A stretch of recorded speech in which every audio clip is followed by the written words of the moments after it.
নমস্কার, আমি সব্যসাচী ঘোষ। আপনারা দেখছেন খোঁজ খবর। আজকে আমরা যে আলোচনা নিয়ে এসেছি, বর্তমানে করোনা পরিস্থিতি এবং সেই ব্যাপারে আমাদের সাথে আলোচনায় বসছেন ফালাকাটার কৃতী ছাত্ররা। আমরা আমাদের টেকনিক্যাল কারণে অনেকক্ষণ দেরি হয়ে গেল, যার জন্য আমরা দুঃখিত।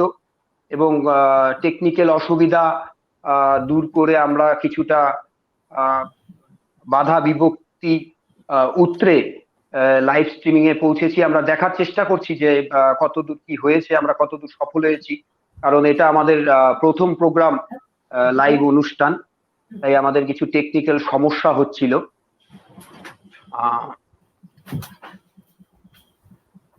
শতানিককে এখনো দেখা যাচ্ছে না, লাইভ স্ট্রিমিং এ আছে এখনো, ওয়াচে একজন আসছে, ওয়াচে ধীরে ধীরে আসবে। আমাদের এই অনুষ্ঠানটা পরেও দেখা যাবে, যারা লাইভ স্ট্রিমিং এ থাকতে পারবেন না তারা পরেও দেখতে পারবেন। শতানিককে দেখা যাচ্ছে না। হ্যাঁ,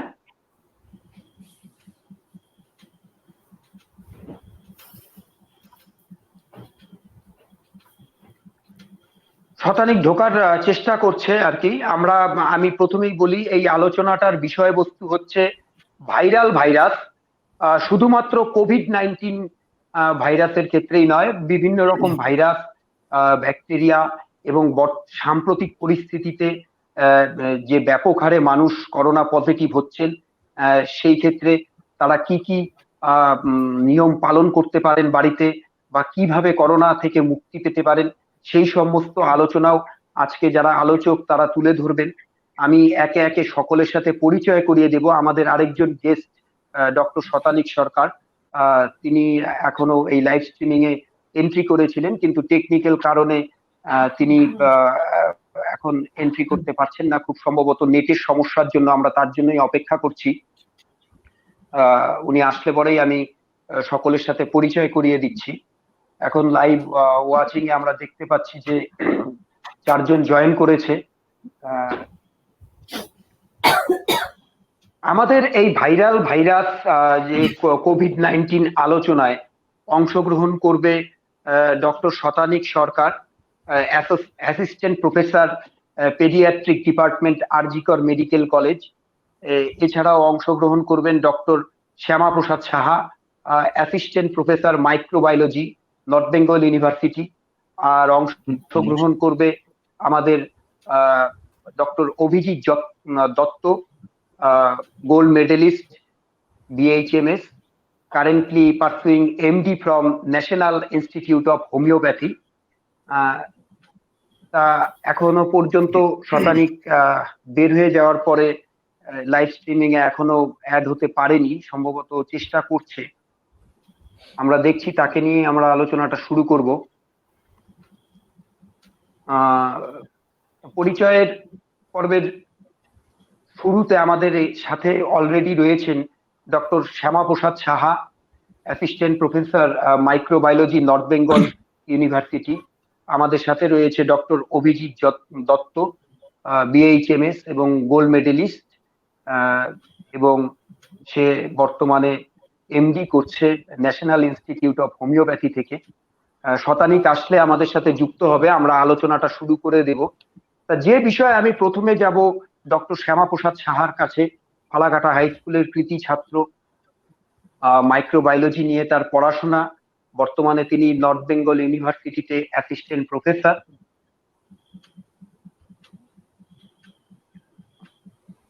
আমাদের সাথে ডক্টর শতানিক সরকারও যুক্ত হয়েছেন, টেকনিক্যাল বাধা বিপত্তি দূর করে। আমরা আরেকবার সকলের সাথে পরিচয় করিয়ে দিচ্ছি। আমাদের সাথে আছে doctor Shyamaprasad Saha, assistant professor microbiology, north Bengal university. আমাদের সাথে আছে doctor Satanik Sarkar, assistant professor, paediatric department, RG Kar medical college. আমাদের সাথে আছে ডক্টর অভিজিৎ দত্ত, বিএইচএমএস এবং গোল্ড মেডেলিস্ট, এবং বর্তমানে সে এমডি করছে ন্যাশনাল ইনস্টিটিউট অফ হোমিওপ্যাথি থেকে। তা আমাদের ভাইরাল ভাইরাস নিয়ে আলোচনা আমরা শুরু করতে যাচ্ছি। আপনারা যারা লাইভ এই অনুষ্ঠানটি দেখছেন তারা বিভিন্ন প্রশ্ন আমাদের করতে পারেন। আমরা আহ, আমাদের যে আলোচক রয়েছেন এবং যারা এই বিষয়গুলো নিয়ে স্টাডি করেছেন এবং স্টাডি করে যাচ্ছেন, তারা সেই প্রশ্নগুলোর উত্তর দিতে পারবে এবং আপনাদের দেওয়ার চেষ্টা করবে। আহ, সেই সাথে আপনাদের আরেকটি বিষয় জানিয়ে রাখি, আমাদের এই অনুষ্ঠানটা লাইভ অনুষ্ঠানটা শেষ হওয়ার পরেও আমাদের খোঁজ খবরের পেজে এই অনুষ্ঠান থাকবে, সম্প্রচারিত থাকবে। সেটা আপনারা পরবর্তীতেও দেখতে পারবেন। যারা লাইভে দেখছেন তারা তো দেখছেনই, পরবর্তীকালেও সম্পূর্ণ অনুষ্ঠানটি আপনারা দেখতে পারবেন। তা আমাদের সাথে এখন মোটামুটি টেকনিক্যাল বাধা দূর করে আমরা সবাই এখানে যুক্ত হয়েছি। তা ভাইরাল ভাইরাতে অনুষ্ঠান আপনারা দেখছেন খোঁজ খবরে। আমি সব্যসাচী ঘোষ, আপনাদের সাথে রয়েছে ডক্টর শ্যামাপ্রসাদ সাহা, ডক্টর শ্বেতানীক সরকার এবং ডক্টর অভিজিৎ দত্ত। তা আমি প্রথমে শুরু করব ভাইরাস দিয়ে। ভাইরাস কি, কিভাবে এর উৎপত্তি, আমরা সেই বিষয়টি জানার জন্য যাব ডক্টর শ্যামাপ্রসাদ সাহার কাছে, assistant professor microbiology, north Bengal University. Shyamaprasad, তোমাকে স্বাগত অনুষ্ঠানে। তা আমরা প্রথমেই এই ভাইরাল ভাইরাসের এই অনুষ্ঠানটি তোমার কাছে যাচ্ছি, যে ভাইরাস কি এবং কিভাবে সেটা মানুষকে আক্রমণ করে, ভাইরাসের উৎপত্তি কিভাবে, সেই বিষয়ে যদি আমাদের দর্শকদের এবং আমাদের সকলকেই তুমি অবগত করো। অবশ্যই, সকলকে প্রথমেই ধন্যবাদ জানাচ্ছি খোঁজ খবরের সব্যসাচীকে এই প্ল্যাটফর্মটা দেওয়ার জন্য, যে মানুষকে বলার জন্য, যে কিছু অবগত করানোর জন্য যে ভাইরাস কি এবং কিভাবে তার উৎপত্তি। তো আমার এখানে বলতে পেরে আমার নিজে ভালো লাগছে যে এই প্ল্যাটফর্মটা পেয়েছি বলে। তো আমি বেশি সময় নষ্ট না করে শুরু করি যে ভাইরাসটা অ্যাকচুয়ালি কি।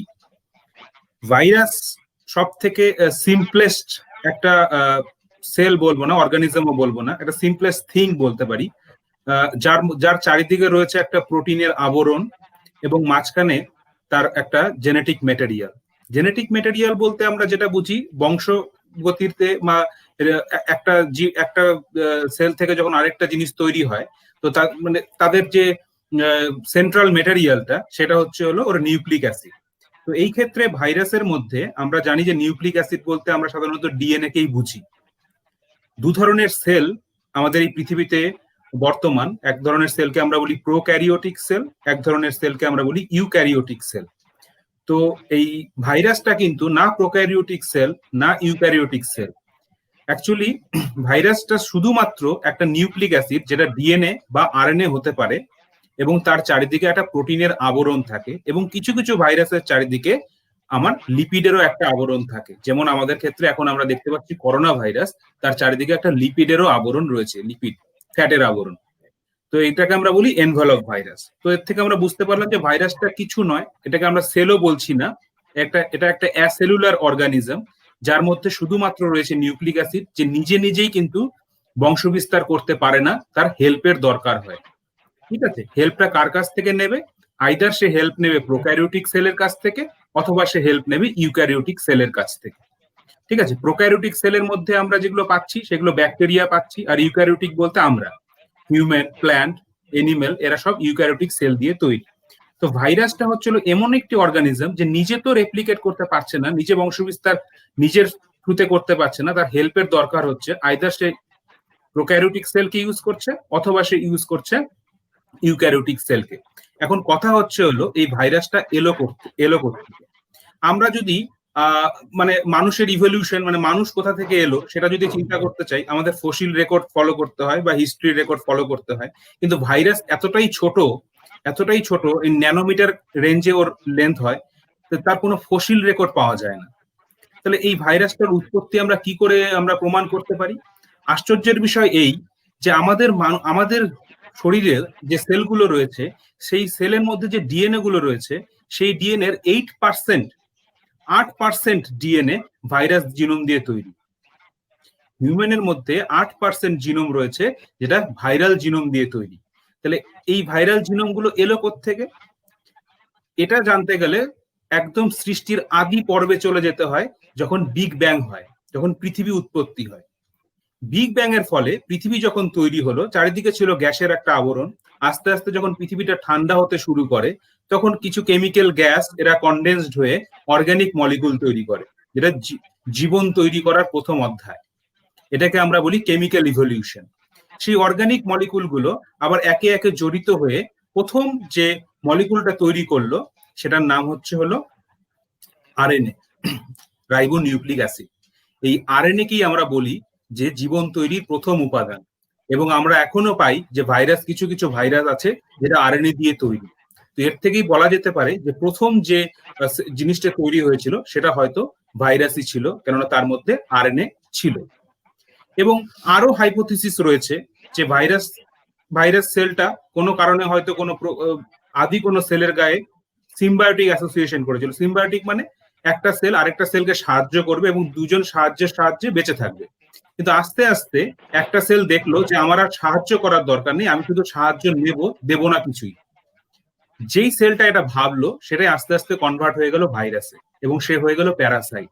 এবং সে এমনই প্যারাসাইট যা নিজে কোনো ক্ষমতা নেই, নিজেকে বংশবিস্তার করার জন্য অন্যের সাহায্য নিতে হয়। তাই আমরা ভাইরাসকে বলছি অব্লিগেট প্যারাসাইট। এবং ভাইরাসের না আছে কোনো সেল, শুধুমাত্র একটা প্রোটিন কোট এবং তার চারিদিকে লিপিডের মেমব্রেন। এবং একে সবসময় এটা অ্যাসেলুলার, এর কোনো সেল নেই, এর মধ্যে কোনো কিছুই থাকে না, শুধু একটা নিউক্লিক অ্যাসিড থাকে।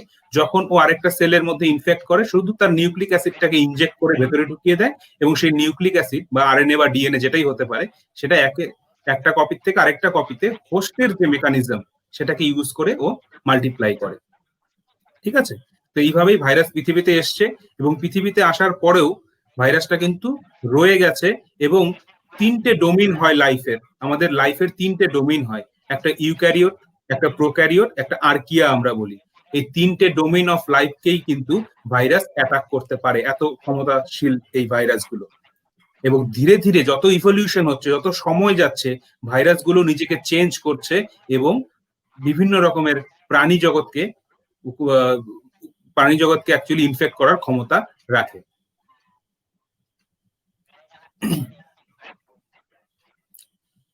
আচ্ছা, এবার আসবো এই যে ভাইরাস, বিভিন্ন ধরনের ভাইরাসের মধ্যে এই কোভিড-19 করোনা ভাইরাস, এই করোনা ভাইরাস সম্পর্কে যদি তুমি কিছু বলো, কিভাবে এর উৎপত্তি এবং কিভাবে এটা এতটা মারাত্মক আকার ধারণ করছে এবং হ্যাঁ, সেক্ষেত্রে মানুষ মারাও যাচ্ছে এটা, আচ্ছা, এবং প্রথম এই প্রথম ভাইরাস গুলো কতটা এই রিফর্ম করছে, মানে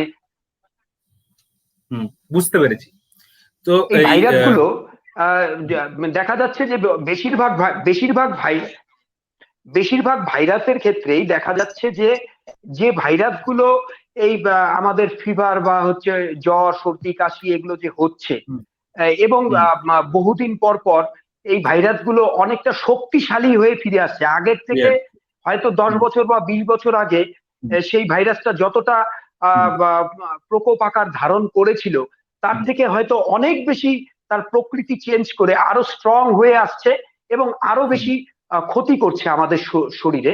সেই হুম, ক্ষেত্রে করোনা ভাইরাসটা কি এবং কতটা রিফর্ম করে আবার ফিরে এসেছে, আবারও ফিরে আসার কতটা সম্ভাবনা রয়েছে, সেই বিষয়ে হুম। যদি তুমি কিছু বলো। এই করোনা ভাইরাস, এই ভাইরাসটা কিন্তু নতুন নয়। করোনা ভাইরাস থেকে আমরা করোনা ভাইরাস বলছি এর জন্যই, ভাইরাসটা এতই ছোট, যে কোনো ভাইরাসই খুবই ছোট হয়, তাকে আমরা খালি চোখে আমরা দেখতে পাই না, তাকে থেকে দেখার জন্য আমাদের ইলেকট্রন মাইক্রোস্কোপ ইউজ করতে হয়। তো সেই ইলেকট্রন মাইক্রোস্কোপে যখন দেখা গেছে এই করোনা ভাইরাসের শেপ কিন্তু দেখতে অনেকটা সোলার করোনার মতো অথবা ক্রাউনের মতো। করোনা শব্দের ল্যাটিন অর্থ হচ্ছিল ক্রাউন। তো ক্রাউনের মতো দেখতে হওয়ার জন্য এর নাম পড়ে গেল করোনা ভাইরাস।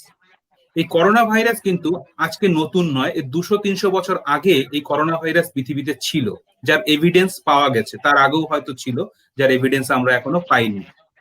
এই করোনা ভাইরাসটা হলো একটা ডাইনামিক ভাইরাস। ডাইনামিক ভাইরাস এর জন্যই বলছি যে এই করোনা ভাইরাস তোমার শুয়োরকে ইনফেক্ট করতে পারে, সে ইনফেক্ট করতে পারে হেনকে, সে ইনফেক্ট করতে পারে ডগকে, সে ইনফেক্ট করতে পারে ক্যাটকে, এবং সে ইনফেক্ট করতে পারে মানুষকেও। মানুষকে যে করোনা ভাইরাস গুলো ইনফেক্ট করে, আমরা জানতাম যে চার ধরনের করোনা ভাইরাস পৃথিবীতে ছিল যারা মানুষকে ইনফেক্ট করে, এবং সেই ইনফেকশনটা খুব মাইল্ড ইনফেকশন হয়। এবং সেখানে শুধুমাত্র একটু ভাইরাল ফ্লু বা জ্বরের মতো আসে, এইটুকুই ছিল। কিন্তু রিসেন্টলি আমরা 2003 সালে দেখতে পাই একটা করোনা ভাইরাস আবির্ভূত হয়, যাকে আমরা বলি সার্স করোনা ভাইরাস, যে মানুষের প্রচুর পরিমাণে ক্ষতি করে এবং মর্টালিটি রেটও খুব বেশি করে।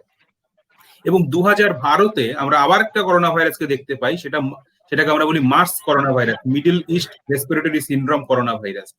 সেই করোনা ভাইরাসও কিন্তু মানুষকে ক্ষতি করে।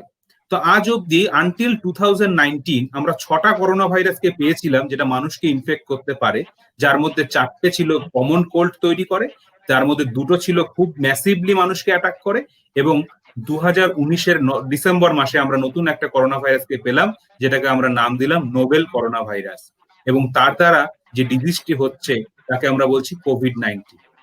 এই করোনা ভাইরাসটা হলো তোমার এদের যে জিনোম লেন্থ, এটা একটা আরএনএ ভাইরাস। ইনফ্লুয়েঞ্জা যেমন ভাইরাস হয় সেটা আরএনএ ভাইরাস, কিন্তু ইনফ্লুয়েঞ্জার থেকেও দুগুণ বেশি জিনোম, মানে জিনোম লেন্থ, আরএনএ লেন্থ এই করোনা ভাইরাসের মধ্যে রয়েছে 30 কেবি। ইনফ্লুয়েঞ্জার জিনোম লেন্থ যদি অ্যাভারেজ আমরা 15 কেবি ধরি, কিলো বেস পেয়ার, এখানে আমরা করোনা ভাইরাসের জিনোম লেন্থ দেখছি 30 কিলো বেস পেয়ার, যেটা আজ পর্যন্ত যত আরএনএ ভাইরাস গুলো রয়েছে যেটা হিউম্যানকে ইনফেকশন করে, তার মধ্যে সব থেকে বেশি জিনোম লেন্থ কন্টেনিং এই করোনা ভাইরাসটার মধ্যে রয়েছে। এবার এই আরএনএ ভাইরাস গুলো, ভাইরাসের লাইফস্টাইল কিন্তু খুব একটা সুখের নয়। আমরা যেমন বংশ বিস্তার করি, মানুষের থেকে মানুষই তৈরি হচ্ছে, তো সিমিলারলি ভাইরাসের থেকে ভাইরাস তৈরি হচ্ছে কেন, মানুষের থেকে মানুষ তৈরি হচ্ছে কেন? কারণ আমার এক্সাক্ট ডিএনএটাই কিন্তু আমার অপত্যে চলে যাচ্ছে। কিন্তু এই ভাইরাসের লাইফস্টাইলটা খুবই দুঃখের এর জন্যই যে ও যখন রেপ্লিকেট করে, মানে একটা করোনা ভাইরাস থেকে আরেকটা করোনা ভাইরাস তৈরি হতে চায়, তো এদের মধ্যে মিউটেশন হতে থাকে, অটোমেটিক মিউটেশন হতে থাকে। এদের সেই মিউটেশনকে আটকানোর ক্ষমতা এদের নেই। ঠিক আছে, সাধারণ আরএনএ ভাইরাসের কথাই আমি বলছি, যে এদের মিউটেশন আটকানোর ক্ষমতা এদের নেই। তো একটা ভাইরাস থেকে যখন আরেকটা ভাইরাস তৈরি হয়, তো তাদের মধ্যে কিছুটা ডিফারেন্স থাকে। তার জন্য তোমাকে যদি কোনো একটা পার্টিকুলার করোনা ভাইরাস ইনফেক্ট করে, ও যখন শরীরের ভেতর গিয়ে মাল্টিপ্লাই করে, তখন সেখানে মিক্সড স্পিসিস অফ ভাইরাস তৈরি হয়ে যায়, যাকে আমরা বলি কুয়াসি স্পিসিস অফ ভাইরাস। মানে একটা করোনা ভাইরাসের এক্সাক্ট কপি তৈরি হয় না, মানে মাল্টিপল কপি তৈরি হয়ে যাচ্ছে। এবার হতে পারে যে একটা corona virus, number 1 corona virus থেকে যখন নাম্বার 2, 3, 4, 5 এরকম করোনা ভাইরাস গুলো তৈরি হচ্ছে, একটা শরীরের একজন হিউম্যানের মধ্যেই তৈরি হচ্ছে, তখন কিন্তু সেগুলো এদের চরিত্র পরিবর্তন করে। এবং এই চরিত্র পরিবর্তনের ফলে হতে পারে যেগুলো চরিত্র পরিবর্তন করলো সেটা ভাইরাসের জন্য ক্ষতিকারক, ভাইরাসটা হয়তো মরে গেল, সে আর রেপ্লিকেট করতে পারলো না। এবং এমনও হতে পারে তার মধ্যে যে এটা হয়তো এমন ভাবে নিজেকে মিউটেট করে নিল, যে এই মিউটেট গুলো বাই চান্স হচ্ছে, মানে কেউ করে দিচ্ছে না, এমন ভাবে মিউটেট করে নিল যার ফলে ওর প্যাথোজেনিসিটি আরো বেড়ে গেল। তো আমাদের ক্ষেত্রে আজকে যে নোভেল করোনা ভাইরাস আমরা দেখতে পাচ্ছি, এর ক্ষেত্রেও সেই রকমই হয়েছে একটা জিনিস। সেই করোনা ভাইরাসটাকে বলা হচ্ছে প্রথমে নাকি বাদুড়ে ছিল, বাদুড়ের থেকে তোমার প্যাঙ্গুলিন হয়ে মানুষের মধ্যে এসেছে। কেননা জিনোম সিমিলারিটিতে আমরা দেখতে পাচ্ছি যে বাদুড়ের সঙ্গে কিছু সিমিলারিটি, বাদুড়ের মধ্যে প্রাপ্ত করোনা ভাইরাস গুলোর সঙ্গে সিমিলার রয়েছে, এবং প্যাঙ্গুলিনের মধ্যেও প্রাপ্ত করোনা ভাইরাস গুলোর সঙ্গে এর জিনোমের সিমিলারিটি রয়েছে। তো এর থেকে আমরা ধারণা করতে পারি যে বাদুড় এবং প্যাঙ্গোলিন এই দুটো করোনা ভাইরাস মিশে একটা নতুন করোনা ভাইরাস তৈরি করে, যার নাম নোভেল করোনা ভাইরাস, যেটা এখন মানুষকে ইনফেক্ট করছে, এবং সেটার ইনফেকশন রেটও খুব বেশি, এবং মানুষকে প্রচুর পরিমাণে ক্ষতি করছে। তো এই জিনিসগুলো হচ্ছে এর মিউটেশন বলবো না, এর মধ্যে আরেকটা টার্ম ইউজ করছি, সেটাকে বলছে রিকম্বিনেশন। মানে বাদুড়ের করোনা ভাইরাস আর প্যাঙ্গোলিনের করোনা ভাইরাস গুলো, এই দুটো জিনোম একে অপরের সঙ্গে মিশে যায়, এটাকে বলে রিকম্বিনেশন। রিকম্বিনেশন হওয়ার পরে নতুন এই করোনা ভাইরাসটা তৈরি হচ্ছে। সব থেকে আশ্চর্যের বিষয় এই যে কোনো আরএনএ ভাইরাস আমরা তুলে নেই, তাদের মধ্যে একটা আরএনএ ভাইরাস থেকে যখন আরেকটা আরএনএ ভাইরাস তৈরি হচ্ছে, এদের মধ্যে এই এরর, রেপ্লিকেশন এরর, মানে ধরো আমাদের ডিএনএ তো তৈরি হয় 4টে বেস দিয়ে, অ্যাডিনিন, গুয়ানিন, সাইটোসিন এবং থাইমিন, এই 4টে বেস দিয়ে আমাদের ডিএনএ তৈরি হয়। তো ভাইরাসের আরএনএ বা জিনোম বা ডিএনএ জিনোম এটা দিয়ে তৈরি হয়। এই সিকোয়েন্সটা চেঞ্জ হতে থাকে যখন একটা রেপ্লিকেশন থেকে আরেকটা রেপ্লিকেশনও করে। কিন্তু আশ্চর্যজনক ভাবে করোনা ভাইরাসের মধ্যে এমন একটা মেকানিজম রয়েছে যেটাকে বলছে প্রুফ রিডিং অ্যাক্টিভিটি, মানে ও যখন চেঞ্জ হতে চাচ্ছে সেই চেঞ্জটাকে আটকে দিচ্ছে। মানে এক্সাক্ট কপি রাখার চেষ্টা করছে। কাজে আমরা যেটা ভাবছি যে করোনা ভাইরাস গুলো সাধারণত যে কোনো ইনফ্লুয়েঞ্জা হোক বা যে কোনো রকমের ফ্লু হোক, সোয়াইন ফ্লু দেখেছি আমরা, 2-3 মাস পরেই সেটা অটোমেটিক পৃথিবী থেকে এলিমিনেট হয়ে যায়। কেননা ওরা মিউটেশন হতে হতে নিজেরা এমন পর্যায়ে পৌঁছে যায় যেটা মানুষকে আর হার্ম করতে পারে না। কিন্তু করোনা ভাইরাসের মধ্যে এই মিউটেশন রেটটা কিন্তু কম।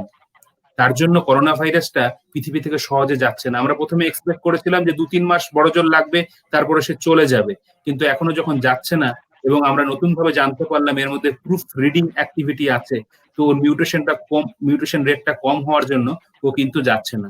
কিন্তু এখন প্রশ্ন হচ্ছিল নতুন কি করে এলো? তাহলে মিউটেশন রেট যদি কম হয়, মিউটেশন যদি নাই থাকে, তাহলে নতুন করোনা ভাইরাস পেলাম কেন? এই নতুন করোনা ভাইরাস পেলাম কেন ওর রিকম্বিনেশন রেটটা বেশি। ঠিক আছে, তো এইভাবেই আস্তে আস্তে ভাইরাস গুলো বিভিন্ন রকম ভাবে রূপ পরিবর্তন করে পৃথিবীতে আসতে পারে এবং মানুষের ক্ষতি সাধন করতে পারে। Thank you for your information. তুমি আমাদের অনেকটাই জ্ঞাত করলে বিভিন্ন রকম ভাইরাস এবং করোনা ভাইরাস সম্পর্কে। আমরা তোমার কাছে আবার ফিরে আসব পরবর্তীতে। এখন আমি চলে যাচ্ছি ডক্টর অভিজিৎ দত্তর কাছে, বিএইচএমএস গোল্ড মেডেলিস্ট, এবং অভিজিৎ বর্তমানে এমডি পার্সুইং করছে ন্যাশনাল ইনস্টিটিউট অফ হোমিওপ্যাথি থেকে। আমরা আসব তোমার কাছে এই বিষয় নিয়ে। এই যে কোভিড-19 নিয়ে তুমি রিসার্চও করছো, বিভিন্ন পত্রপত্রিকায় জার্নালে তোমার লেখাও বেরোচ্ছে। এই কোভিড-19 কেসে মানুষের শরীরে কি কি সিমটম আর ডিসঅর্ডার দেখা দিচ্ছে সেই সম্পর্কে যদি তুমি কিছু আমাদের বলো। অ্যাকচুয়ালি কোভিড-19 কোভিড-19 না বলে একটা সিম্পল যদি আমরা ভাইরাস বলি তাহলে খুব একটা অসুবিধার কিছু হবে না। তার কারণ হচ্ছে অন্যান্য ভাইরাসের থেকে কোভিড-19 আমি মলিকুলার বেসিসে কথা বলছি না, যদি ক্লিনিক্যাল বেসিসে কথা বলি তাহলে অন্যান্য ভাইরাস থেকে কোভিড-19 একটা বেসিক ডিফারেন্স হচ্ছে, basic and very important difference হচ্ছে কোভিড-19 কন্টাজিয়াস নেচার।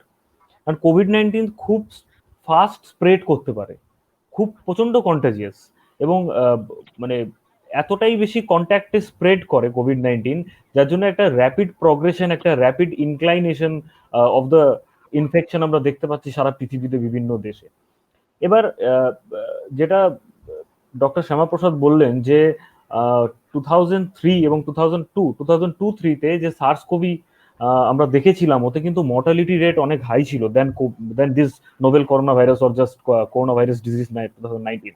এর থেকে ওর মর্টালিটি রেট অনেক বেশি ছিল। কিন্তু এই কোভিড-19 যে আজকের যে কোভিড-19 এর কন্টাজিয়াস রেটটা অনেক বেশি ছড়ায়। তো এতটাই বেশি ছড়িয়ে গেছে সারা পৃথিবীতে, দ্যাটস ওয়াই একটা হিউজ প্যানিক ক্রিয়েট হয়েছে। এবার আসি এর সিমটমস গুলোতে। যেরকম জেনারেল ভাইরাল সিমটমস থাকে, যেরকম একটা ইনফ্লুয়েঞ্জার সিমটম থাকে, যেরকম মানে অন্যান্য বেসিক যেগুলো ভাইরাল ডিজিজ তার যে সিমটম থাকে, upper respiratory and lower respiratory tract সিমটমের যেগুলো সিমটমস থাকে, এই ভাইরাসেরও কিন্তু প্রায় সিমিলার সিমটমসই থাকে। কিন্তু হ্যাঁ, কিছু অ্যাডিশনাল সিমটমস থাকে, ওগুলোকে আমাদের কিছু কিছু সময় কনসিডার করতে হয়। আমাদের দুটো রকম ওয়ার্ড ইউজ করতে পারি আমরা, একটা হচ্ছে টিপিক্যাল, একটা অ্যাটিপিক্যাল। টিপিক্যাল মানে আমাদের একটা পার্টিকুলার সেট অফ সিমটমস থাকে যেগুলো দিয়ে আমরা আইডেন্টিফাই করতে পারি এটা প্রবাবলি এই ডিজিজ। কিন্তু কোভিড-19 কিন্তু টেস্ট ছাড়া বলা খুব মুশকিল এটা কি কোভিড-19 একটা সিম্পল ইনফ্লুয়েঞ্জা না একটা সিম্পল ফ্লু, বা কোনো একটা রাইনো ভাইরাস ডিজিজ কিনা, কিন্তু এরকম ভাবে বলা খুব মুশকিল। তাই জন্য কোভিড-19 এর সিমটম গুলো নিয়ে আমরা আলোচনা করলে এটা বলতে পারি যে মোস্ট অফ দ্য কেসেসে অ্যারাউন্ড 90-94.2% অফ দ্য কেসেসে আমরা একটা ফিভার তো অবশ্যই পাই। তার সাথে dry cough, it's very important, কিন্তু এটা প্রোডাক্টিভ কাফও হতে পারে, মানে স্পুটাম বা কাফের সাথে কিছু বেরোতেও পারে। অ্যান্ড ভেরি ইম্পর্টেন্টলি টায়ার্ডনেস বা ফ্যাটিগিবিলিটি, মানে খুব শরীর দুর্বল লাগছে হঠাৎ করে, কিছু কাজ করতে গেলে একটা মানে এক্সারশনাল ডিজনিয়া বলি, হঠাৎ করে মানে মানে হাঁপানি হচ্ছে যে একটু একটু এক্সেসিভ কাজ করলে। তো এই জিনিসগুলো হচ্ছে খুব কমনলি পাওয়া যাচ্ছে। এছাড়া যেগুলো আছে, যেগুলো জেনারেল আমরা কনস্টিটিউশনাল সিমটম বলি, খুব কমনলি পাওয়া যায়, লাইক এক্স মানে সারা শরীরে ব্যথা, তার সাথে একটু সোর থ্রোট, হ্যাঁ, আর বা হচ্ছে একটু কনজাংটিভাইটিসের মতো সিমটম, মানে চোখ উঠলে যেরকম প্রচন্ড চোখ টোক চুলকে, ওরকম একটা সিমটম। তার সাথে ডেফিনেটলি হেডেক একটা খুব ইম্পর্টেন্ট সিমটম, কিন্তু আমরা দেখেছি হেডেক খুব একটা বেশি করোনা ভাইরাসের মানে খুব কমন সিমটম তা নয়। আর তার সাথে হ্যাঁ, কিছু ইম্পর্টেন্ট সিমটম যেটা সবাই ভেবে নিয়েছে যে এটা এটা এটা হলেই মানে মানে এটা কোভিডে থাকবেই, মানে এটা দিয়ে ডিফারেন্সিয়েশন করছে সবাই যে প্রবাবলি আমার কোভিড হয়নি কারণ এই সিমটমটা নেই, সেটা হচ্ছে loss of taste or smell, যেটাকে আমরা অ্যানোসমিয়া বলি মেডিকেল ল্যাঙ্গুয়েজে। নাকে গন্ধ পাচ্ছে না বা টেস্ট পাচ্ছে না, কি কোনটা তেতো কোনটা মিষ্টি এটা বোঝা যাচ্ছে না সহজে। তো এই সিমটম গুলো, আর এছাড়াও গ্যাস্ট্রোইন্টেস্টিনাল সিমটম, মানে আমাদের পাচন তন্ত্রের যেগুলো সিমটমস আছে তার মধ্যে থেকে একটা ডায়রিয়া ভেরি ইম্পর্টেন্ট সিমটম। আর তার সাথে হচ্ছে একটা ব্লটিং, মানে একটা পেটে গ্যাস হচ্ছে এরকম মনে হতে পারে। আর তার সাথে কিছু রেয়ার সিমটমস আছে, লাইক যেরকম স্কিনে হঠাৎ করে র্যাশ আসতে পারে, যেরকম আমরা ডেঙ্গুতে একটা পেটিকিয়াল র্যাশ পাই, ওইরকম একটা র্যাশ কোভিডে কিন্তু আসতে পারে। বা ফিঙ্গার টোজের ডিসকালারেশন হতে পারে, বা যেগুলো সিভিয়ার কেস, এগুলো আমি বললাম যে মাইল্ড টু মডারেট কেসেসে। যেগুলো খুব সিভিয়ার কেসেস হয়, সিভিয়ার কেস কিন্তু একটা ব্রেথলেসনেস নিয়ে প্রেজেন্ট করতে পারে। তার মানে কোভিড-19টাকে খুব যে আমরা সিমটম দিয়ে ডিফারেন্সিয়েট করতে পারবো ফ্রম আদার ডিজিজেস, এটা কিন্তু মানে খুব একটা যুক্তিযুক্ত কথা নয়। কিন্তু হ্যাঁ, আমি এটা বলতে পারি যে একটা সিম্পল সোর থ্রোট থেকে শুরু করে, সিম্পল ফিভার থেকে শুরু করে severe respiratory distress, severe breathing troubles পর্যন্ত, এবং ফলোড বাই যেগুলো খুব ক্রিটিক্যাল কেসেস হয় লাইক রেনাল ফেলিয়ার হওয়া বা একটা সিভিয়ার নিউমোনাইটিস ডেভেলপ করা, বা multi system multi organ dysfunction syndrome Mars বলি আমরা, এরকম কিন্তু মাল্টি অর্গান শাটডাউন হয়ে পেশেন্টের মৃত্যু পর্যন্ত হতে পারে। মানে একটা সিম্পল সোর থ্রোট থেকে ডেথ পর্যন্ত কোভিড-19 সিমটমস প্রচুর আছে। বাট ডিপেন্ডস ইজ মানে ওয়ার্নিং সাইন কোনটা, মানে আমরা কোনটাকে বুঝতে পারবো যে এটা আমার একটা ওয়ার্নিং সাইন। এরপরে না, এরপরে আমার হসপিটালে বা আমার লোকাল অথরিটিকে কনসার্ন মানে ইনফর্ম করা উচিত যে আমি মানে should I admit to the hospital or not. তো এই ইম্পর্টেন্ট সিমটম গুলো খুব জানা দরকার। কিন্তু আমি একটা কথা বলবো যে সিমটমের থেকেও বেশি ইম্পর্টেন্ট কোন সিমটমটা ওয়ার্নিং সাইন, বা কোন সিমটমটা হলে মানে I should sick the medical care, or should I go for that home quarantine only। তো এই সিমটম গুলো ইম্পর্টেন্ট, এবং এটা কোভিড-19 অ্যাসিমটোম্যাটিক হওয়াটাও কিন্তু খুব ইম্পর্টেন্ট। তার কারণ আমরা দেখেছি যে এরকম প্রচুর কেস আছে যেগুলো অ্যাসিমটোম্যাটিক বাট আরটিপিসিআর পজিটিভ হচ্ছে। এরকম প্রচুর কেস আমরা পেয়েছি কোভিড-19 যেগুলো অ্যাসিমটোম্যাটিক। তো অ্যাসিমটোম্যাটিক কেউ কারো সিমটম আসছে না কিন্তু বাড়িতে কেউ কোভিড পজিটিভ ছিল, তো তার সিমটম আসছে না কিন্তু সে কোভিড পজিটিভ, এরকমও হতে পারে। তো এবার প্রশ্নটা হচ্ছে এই ধরনের সিমটমের ডিফারেন্সিয়েশনটা হয় কেন? ডিপেন্ডিং অন দ্য ইমিউনিটি, আমাদের বডি একটা ইনহেরিটেন্ট ফিজিওলজিক্যাল একটা ব্যাকগ্রাউন্ড আছে যে কোনো ভাইরাস, যে কোনো এক্সটার্নাল থ্রেট বা অর্গানিজমের সাথে একটা ফাইট করা। তো according to depending on the capability of fighting, মানে depending on the basically I'm talking about immunity, depending on the immunity how much we are capable to fight with that external organisms, এর উপরে base করে symptoms গুলো আসে। এবার যাদের immunity খুব strong তারা অ্যাসিমটোম্যাটিক হতে পারে, যাদের ইমিউনিটি একটু মডারেট টু নর্মাল তাদের ক্ষেত্রে এবার এটা বলা মুশকিল যে কোন ইমিউন সেল কতটা থাকলে তার ইমিউনিটি স্ট্রং, কোনটা স্ট্রং না, এটা depends on the antibody production rate and other factors as well. আর আর যেগুলো মডারেট সিমটমস বললাম, একটা ড্রাই কাফ, একটা হালকা ফিভার, একটা শরীর ব্যথা, এরকম যদি মডারেট সিমটম থাকে এবং তার যদি কোনো কোমরবিডিটিস না থাকে, এই কথাটাও খুব ইম্পর্টেন্ট, যদি হাইপারটেনশন বা ডায়াবেটিস বা কোনো রকম সেরিব্রোভাস্কুলার, তার কোনো স্ট্রোকের হিস্ট্রি নেই বা তার কোনো কার্ডিওভাস্কুলার ডিজিজের হিস্ট্রি নেই, তাহলে সেসব পেশেন্টদের আমার মনে হয় হোম কোয়ারেন্টাইন হলে খুব একটা ক্ষতি নেই। কিন্তু যদি কোনো রকম ওয়ার্নিং সাইন পাওয়া যায়, যেমন পালস অক্সিমিটারে যদি অনেকের বাড়িতেই থাকে এখন, সে যদি দেখে যে অক্সিজেন স্যাচুরেশনটা ফল করছে, 95 এর নিচে চলে এসছে বা ফ্লাকচুয়েট করছে 90 to 95 বাট লেস দ্যান 90, তাহলে সেই সব ক্ষেত্রে আমার মনে হয় they should seek for the hospital care definitely. অক্সিজেনেশনের খুব দরকার হয়, এটা একটা খুব vital stay of treatment for the কোভিড-19। তো এইগুলো সিমটমস আসতে পারে। আর তুমি যেটা জিজ্ঞেস করলে যে আমাদের কোভিড-19 এর সাথে রিলেটেড ডিসঅর্ডার কি আছে, রাইট? এটা তো ছিল বোধহয় কোশ্চেনটা, ডিসঅর্ডারটা না? হ্যাঁ, ডিসঅর্ডার গুলো কি কি আছে? হ্যাঁ, কোভিড-19 ইটসেলফ একটা ডিজিজ, এর কোনো ডিসঅর্ডার হয় না। কিন্তু হ্যাঁ, কোভিড-19 এর জন্য কি কি ডিজিজ হতে পারে, ডিজিজ নয় সেটা আমরা বলবো একটা, এটাকে বলবো আমরা ইমিডিয়েট কজ, মানে সরি ইমিডিয়েট এফেক্ট।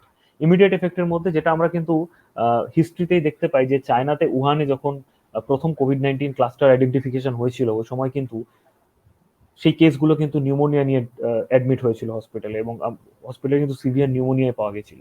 তার মানে নিউমোনিয়া কিন্তু খুব একটা সিভিয়ার স্টেজ অফ দ্য কোভিড-19। তার মানে এটা কিন্তু ফার্স্ট কেস, সবাই বলে যে first case in the one was identified with such kind of pneumonitis. না, কথাটা তা নয়। কথাটা কিন্তু এর অনেক আগেই অলরেডি কোভিড-19 হয়ে গেছে এবং সেগুলো ছড়িয়েও গেছে, শুধু সিভিয়ার কেসগুলো নিউমোনাইটিস নিয়ে ভর্তি হয়েছিল। এবার নিউমোনাইটিস যেমন একটা সিভিয়ার ফর্ম অফ নিউমোনিয়া একটা কোভিড-19 এর জন্য একটা হতে পারে, আর তার সাথে কোভিড-19 কিন্তু যদি খুব ক্রিটিক্যাল কেসেস হয়ে যায় আর পার্সন যদি কোমরবিড থাকে, সেসব ক্ষেত্রে কিন্তু অ্যাকিউট রেনাল ফেলিয়ার, হ্যাঁ, কিডনি ফেল করা যেগুলোকে বলি আমরা, তার সাথে যে মাল্টি অর্গান ডিসফাংশন সিনড্রোম বা লাংস ইনফেকশন, হ্যাঁ, যে কোনো রকমের রেসপিরেটরি ইনফেকশন হতেই পারে। হ্যাঁ, আর তার সাথে হচ্ছে একটা মাল্টি অর্গান ডিসফাংশন সিনড্রোম, যেটা বললাম যে হোল পুরো শরীরের যত অর্গানস আছে তাদের এফেক্টিভিটি, তাদের ফাংশনালিটিটা শাটডাউন হয়ে যাওয়া। তো এই পর্যন্ত হয়ে patient they can die also out of কোভিড-19। তো এই হলো মোটামুটি কোভিড-19 একটা symptom cluster and associated problems that can happen with কোভিড-19 ইনফেকশন। আমরা আসবো আবার ডক্টর অভিজিতের কাছে ফিরে আসবো। আমরা আবার তোমার কাছে ফিরে আসছি।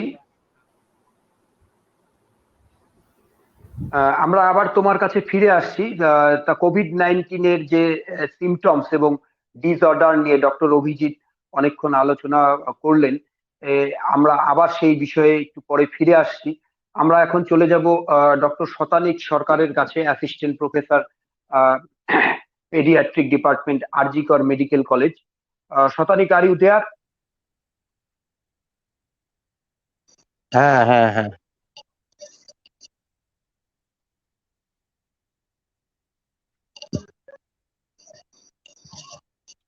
Shatanik, are you there? হ্যাঁ, আছি। শোনা যাচ্ছে?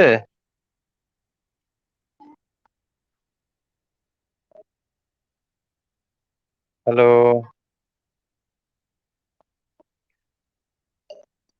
শতানিক মনে হয় শুনতে পাচ্ছে না। যাই হোক, আমরা হ্যালো। আসছি ওর কাছে। আমি অভিজিতের কাছে আবার এই বিষয়টা নিয়ে আসছি যে এই যে টেস্ট আর স্মেল অনেকের ক্ষেত্রেই চলে যাচ্ছে, বা হাই ফিভার থাকছে, বা কারো ক্ষেত্রে লো ফিভার থাকছে।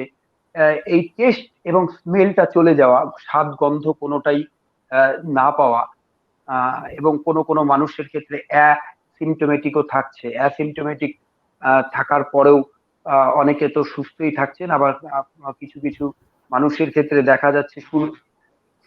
হ্যাঁ, শতানিক আছি। Shatanik, are you there?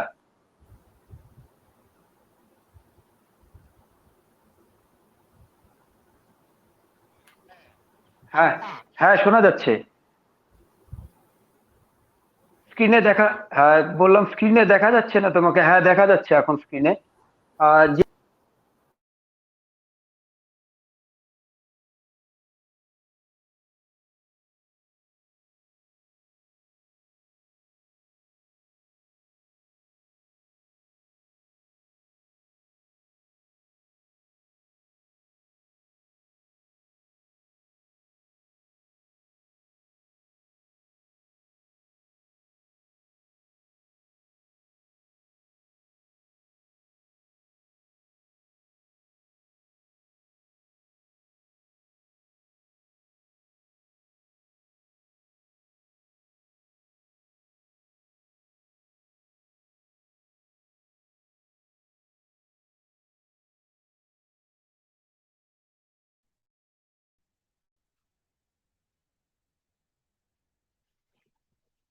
হ্যাঁ, টেকনিক্যাল কারণে আমাদের একটু সমস্যা হয়েছিল। Shatanik, are you there? হ্যাঁ, আছি, আমি শুনতে পাচ্ছি। হ্যাঁ, যেটা অভিজিৎ, ডক্টর অভিজিৎ অনেকক্ষণ আলোচনা করলেন যে কোভিড-19 এর ফলে কি কি সিমটমস আর ডিসঅর্ডার দেখা যাচ্ছে। আমরা এবার তোমার কাছে আসছি যে এই অনেক পেশেন্টদের ক্ষেত্রেই দেখা যাচ্ছে হাই ফিভার থাকছে, কারোর ক্ষেত্রে লো ফিভার থাকছে, কিন্তু অনেক পেশেন্টের ক্ষেত্রেই দেখা যাচ্ছে যে আম, তারা টেস্ট আর স্মেলটা চলে যাচ্ছে, স্বাদ গন্ধ কিছুই পাচ্ছেন না তারা। এই সমস্ত পেশেন্টদের ক্ষেত্রে পরবর্তীতে এই কোভিড-19 কেসগুলোর ক্ষেত্রে তারা কতটা সিভিয়ার হতে পারে, বা কতটা তাদের আরো স্বাস্থ্য অবনতি হতে পারে, সেই সম্পর্কে যদি তুমি কিছু বলো। এবং অনেক মানুষের ক্ষেত্রে দেখা যাচ্ছে যে অক্সিজেন লেভেলও নিচে নেমে যাচ্ছে, তাদের ক্ষেত্রে কতটা সিরিয়াস থাকা উচিত? আচ্ছা, প্রথমেই আমি ক্ষমা চেয়ে নিচ্ছি, কারণ আমি ভিডিও অফ করে রাখছি, ক্যামেরা ইন্টারনেট কানেকশনের জন্য ভালো আসছে না, না হলে। তো শোনা যাচ্ছে তো সব? হ্যাঁ, হ্যাঁ, হ্যাঁ, শোনা যাচ্ছে। ওকে। তো কোভিড-19 নিয়ে তো অনেক কথাই অলরেডি আলোচনা হয়ে গেল। আম, আমাদের মাইক্রোবায়োলজিস্ট ভাইরাস সম্বন্ধে, ভাইরাস পার্টিকেল, তার মিউটেশন, তার কম্বিনেশন, রিকম্বিনেশন, জেনেটিক্স, কি করে বংশবিস্তার করে, সবই জানা হলো। খানিকটা সিমটোমেটোলজি জানা হলো। আচ্ছা, এবার যে প্রশ্নটা আমাকে করা হয়েছে সেটা হলো যে anosmia and loss of taste বা অ্যাজিউসিয়া, যে টার্মস গুলো আছে, যে গন্ধ বা স্বাদ না পাওয়া, তো সেটা দেখা যাচ্ছে যে এই ভাইরাসের ক্ষেত্রে অনেকটা স্পেসিফিক। স্পেসিফিক বলতে বোঝাচ্ছে যে যদি কারো এই সিমটম গুলো থাকে, তার করোনা ভাইরাস ইনফেকশন হওয়ার চান্স প্রায় 95%। মানে অন্য কোনো ইনফেকশনের থেকে এই করোনা ভাইরাসে এই সিমটম গুলো অনেক বেশি দেখা যাচ্ছে। আর হুম। দ্বিতীয় হলো যে তাদের ক্ষেত্রে আম, আমার প্রগনোসিস কেমন হবে, বা তাদের কি ভবিষ্যৎ, মানে কি হবে, তারা ভালো হবে না খারাপ হবে, কতটা সিভিয়ার হবে, সেটা নিয়ে কোনো নির্দিষ্ট ডেটা তো এখনো অব্দি অতভাবে বেরিয়ে আসেনি। কিন্তু যেটুকু দেখা গেছে বা যেটুকু আমরা দেখতে পাচ্ছি, যে যাদের এই সিমটম গুলো হচ্ছে তাদের রিলেটিভলি ডিজিজটা মাইল্ড হচ্ছে, তাদের হসপিটালাইজেশন, কমপ্লিকেশনস অনেক কম হচ্ছে। মানে আমরা যেটুকু দেখছি, আমাদের আশেপাশে যেটুকু শুনেছি বা দেখা, সবটাই এখনো মানে ডেটা দিয়ে প্রমাণ করা এখন অনেক দূরের ব্যাপার। তো যেটুকু বোঝা যাচ্ছে বা শোনা যাচ্ছে, তাতে এটাই লোকের কাছে বা বিভিন্ন যারা কোভিড ট্রিটমেন্ট করছে তাদের কাছে শোনা যাচ্ছে যে যাদের এই সিমটম গুলো হচ্ছে তাদের ডিজিজ মাইল্ডার হচ্ছে।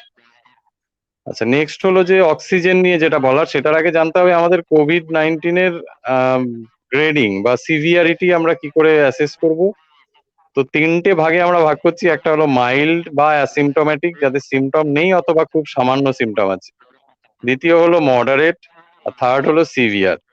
তো এই মডারেট বা সিভিয়ার যে ডিজিজ গুলো হচ্ছে, তাদের প্রধান ক্লাসিফাইং ক্রাইটেরিয়া বা তাদের মডারেট বা সিভিয়ার বলবো একমাত্র দুটো ক্রাইটেরিয়া হলো মেইন। একটা হলো শ্বাসের গতি বা রেসপিরেটরি রেট, আর একটা হলো শরীরে অক্সিজেনের মাত্রা বা স্যাচুরেশন, অক্সিজেন স্যাচুরেশন, SpO2।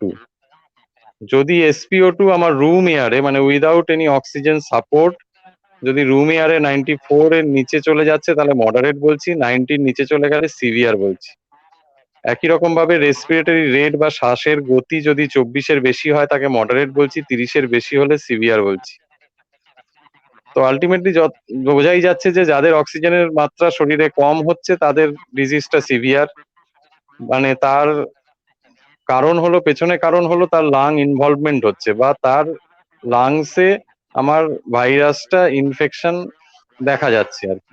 সোজা কথা, নিউমোনাইটিক চেঞ্জ বলুক বা যাই বলুক, ভাইরাল নিউমোনিয়াই বলুক, সেখানে লাঙে চেঞ্জ দেখা যাচ্ছে। লাঙে আমার এক্স-রে বা সিটি স্ক্যানে ওপাসিটি দেখা যাচ্ছে, আরো নানা রকম কমপ্লিকেশনস দেখা যাচ্ছে। তো যাদেরই লাং ইনভলভমেন্ট হচ্ছে, তাদেরই এই রেসপিরেটরি সিমটম গুলো হবে, মানে শ্বাসের গতি দ্রুত হবে এবং অক্সিজেনের মাত্রা কমবে। সেইভাবেই আমরা মডারেট বা সিভিয়ার এই ক্যাটাগরাইজেশন গুলো করছি। আচ্ছা, আরেকটা বিষয়, বাচ্চাদের ক্ষেত্রে তো তাদের তো অনেকেই বলতে পারছে না। যেমন আমি আমার বাড়িতেও রিসেন্টলি করোনা পজিটিভ কেস নিয়ে ডিল করেছি। আমার মিসেস এবং বেবি দুজনেই করোনা পজিটিভ হয়েছিল, যদিও আমার নেগেটিভ এসেছিল।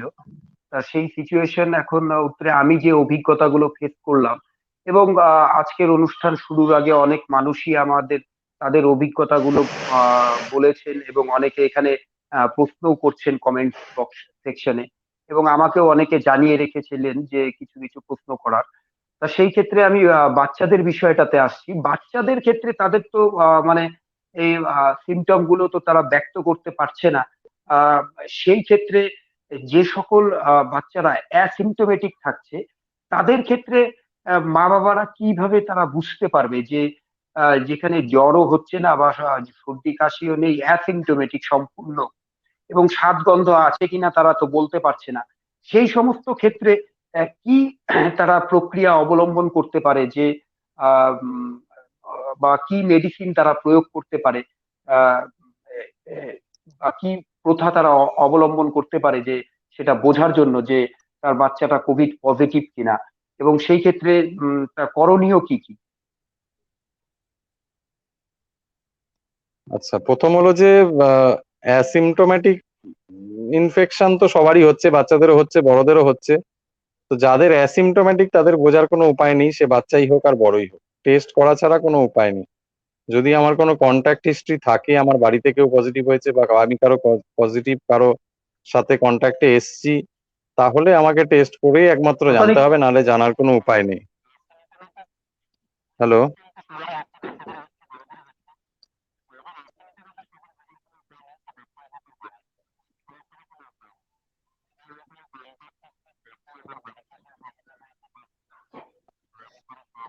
হ্যালো?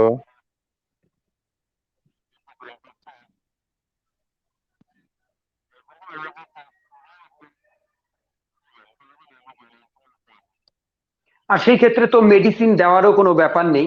হ্যাঁ, শোনা যাচ্ছে, সব শোনা যাচ্ছে। হ্যাঁ, হ্যাঁ, হ্যাঁ, হ্যাঁ, ঠিক আছে। এবারে বাচ্চাদের ক্ষেত্রে যেটা হচ্ছে যে আবার সেই একই কথা, বাচ্চাদের শোনা যাচ্ছে ডিজিজ শতানিক। ইউজুয়ালি, হ্যাঁ, হ্যাঁ, শোনা বাচ্চাদের যাচ্ছে। ডিজিজ ইউজুয়ালি মাইল্ডার হচ্ছে, মানে আমার কমপ্লিকেশনস অনেক কম হচ্ছে। বাচ্চাদের শোনা ক্ষেত্রে যাচ্ছে। কমপ্লিকেশনস অনেক কম হচ্ছে, মডারেট বা সিভি। এবং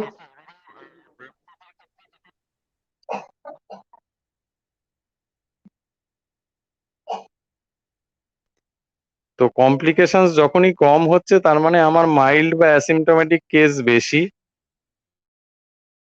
আলাদা ব্যাপার, কিন্তু জেনারেলি দেখা যাচ্ছে অ্যাসিমটোমেটিক বা মাইল্ড কেসেস বেশি হচ্ছে বাচ্চাদের। উম, সেটার কারণ হিসেবে দেখা যেতে পারে, হ্যাঁ, যে কোমরবিডিটিস নেই, বাচ্চাদের থাকছে না। আর বাকি ভেতরে কি এবার হোস্ট সিস্টেমের জন্য কি কাজ করছে আমরা এখনো জানি না সেভাবে, কিন্তু যাই হোক, ইনফেকশন মাইল্ডার হচ্ছে, এইটুকুই জানা। আর দ্বিতীয় হলো যে এবার কি করে বুঝবে, বোঝার কিছু নেই, টেস্ট একমাত্র রাস্তা।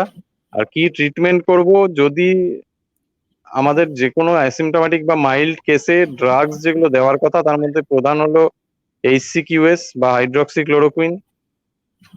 এছাড়া এবার সেটা বাচ্চাদের ক্ষেত্রে দেওয়া যাচ্ছে না, কারণ সেটা কন্ট্রাইন্ডিকেটেড। বাকি ড্রাগস খুব একটা দিয়ে লাভও নেই, অত আমার দরকারও নেই। আর মডারেট বা সিভিয়ার হলে তখন আমাদের যা সাপোর্টিভ ট্রিটমেন্ট সেগুলোই দেবো আর কি। সাপোর্টিভ হুম, ট্রিটমেন্টের মধ্যে এমনি ভিটামিন, জিঙ্ক। হুম, এমনি বাচ্চাদের এমনি কোভিড পজিটিভ না হলেও বা নেগেটিভ থাকলেও এই সময়টায় প্রোটেকশনের জন্য বা ইমিউনিটি গ্রোয়ের জন্য আহ, বাবা মায়েরা তাদেরকে কি কি খাওয়াতে পারেন আর কি? আচ্ছা, এই খাওয়ানোর ব্যাপারটা পুরোপুরি মানে ওরকম একদিনে কারো ইমিউনিটি বেড়ে যায় না। ইমিউনিটিটা লং টার্ম ব্যাপার। যার শরীরে ইমিউনিটি আছে সে ছোট থেকেই আছে, যার নেই তার নেই। ওরকম 2 দিন বা 5 দিন একটা ওষুধ খাইয়ে বা 1 মাস ওষুধ খাইয়ে কারো ইমিউনিটি বাড়ানো যায় না। সেগুলো ছোট থেকেই একদম তাকে, তার বডি তার উপর ডিপেন্ড করছে তার ইমিউনিটি কিরকম হবে। দ্বিতীয় হলো যে প্রোটেকশন, যেটা না, সবার জন্য প্রোটেকশন, তাই প্রোটেকশন বাইরে কম যাবে, বাইরে গেলে মাস্ক পরে যাবে, যা আছে সেই একই প্রোটেকশন। আচ্ছা, আরেকটা বিষয় যে আমি অভিজিৎ এবং শতানিক দুজনের কাছেই রাখবো।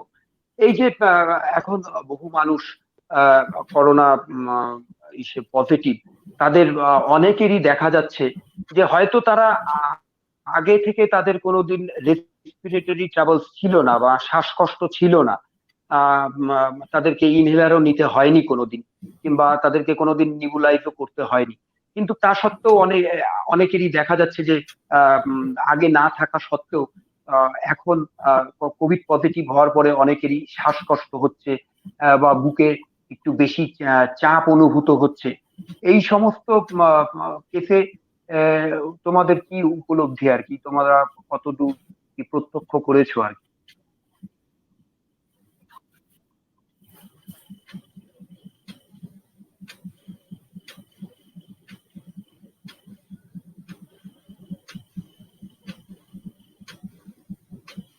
শোনা যাচ্ছে? আচ্ছা, যেটা হচ্ছে যে, হ্যাঁ হ্যাঁ,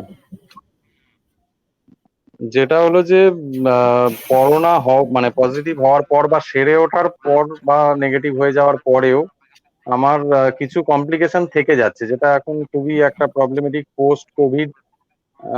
আমার সিমটমস বা পোস্ট কোভিড সিনড্রোম বলে একটা আলাদা টার্মও আমাদের চলে আসছে, যে আমাদের প্রচুর লোকের দেখা যাচ্ছে উইকনেস থাকছে, লাং কমপ্লিকেশনস এর জন্য অক্সিজেন রিকোয়ারমেন্ট থাকছে, শ্বাসকষ্ট থাকছে। তো একটা প্রধান কারণ হলো লাং ড্যামেজ, একটা পার্মানেন্ট লাং ড্যামেজ হচ্ছে। যাদের নিউমোনিয়া সিভিয়ার হচ্ছে তাদের ক্ষেত্রে লাং ফাইব্রোসিস হয়ে যাওয়ার একটা চান্স থাকছে। সেই ফাইব্রোসিসটা একটা পার্মানেন্ট ড্যামেজ, যে ড্যামেজটা একবার হয়ে গেলে সেটা নিজে থেকে ঠিক হওয়া প্রায় কঠিন ব্যাপার। তো সেই জন্য আমাদের একটা পরবর্তী মানে ঠিক হয়ে যাওয়ার পরেও, মানে ভাইরাসটা শরীর থেকে চলে যাওয়ার পরেও ওই যে লাং ড্যামেজটা থেকে যাচ্ছে, তার জন্য আমাদের ভবিষ্যতে এই রেসপিরেটরি সিমটমস গুলো কিছু কিছু ক্ষেত্রে থেকে যাচ্ছে, এবং সেটা খুবই চিন্তার বিষয়। বিভিন্ন রোগের যেরকম ফিউচার এরকম থাকছে, মানে এটা মরবিডিটি ইনক্রিজ করছে আমাকে ভবিষ্যতে। মর্টালিটি হয়তো হলো না, কিন্তু মরবিডিটি ইনক্রিজ করলো, তার সারা জীবন একটা ওই প্রবলেম থেকেই গেল। আচ্ছা, এই আর লাংস ইনফেকশনও হয়ে অনেকে হচ্ছে, মানে হয়তো কোভিড নেগেটিভ হয়ে সে বেরিয়ে এসেছে, কিন্তু তারপরেও তার এই লাংস ইনফেকশন বা এই সমস্ত রেসপিরেটরি ট্রাবলস গুলো দেখা দিতে পারে আর কি।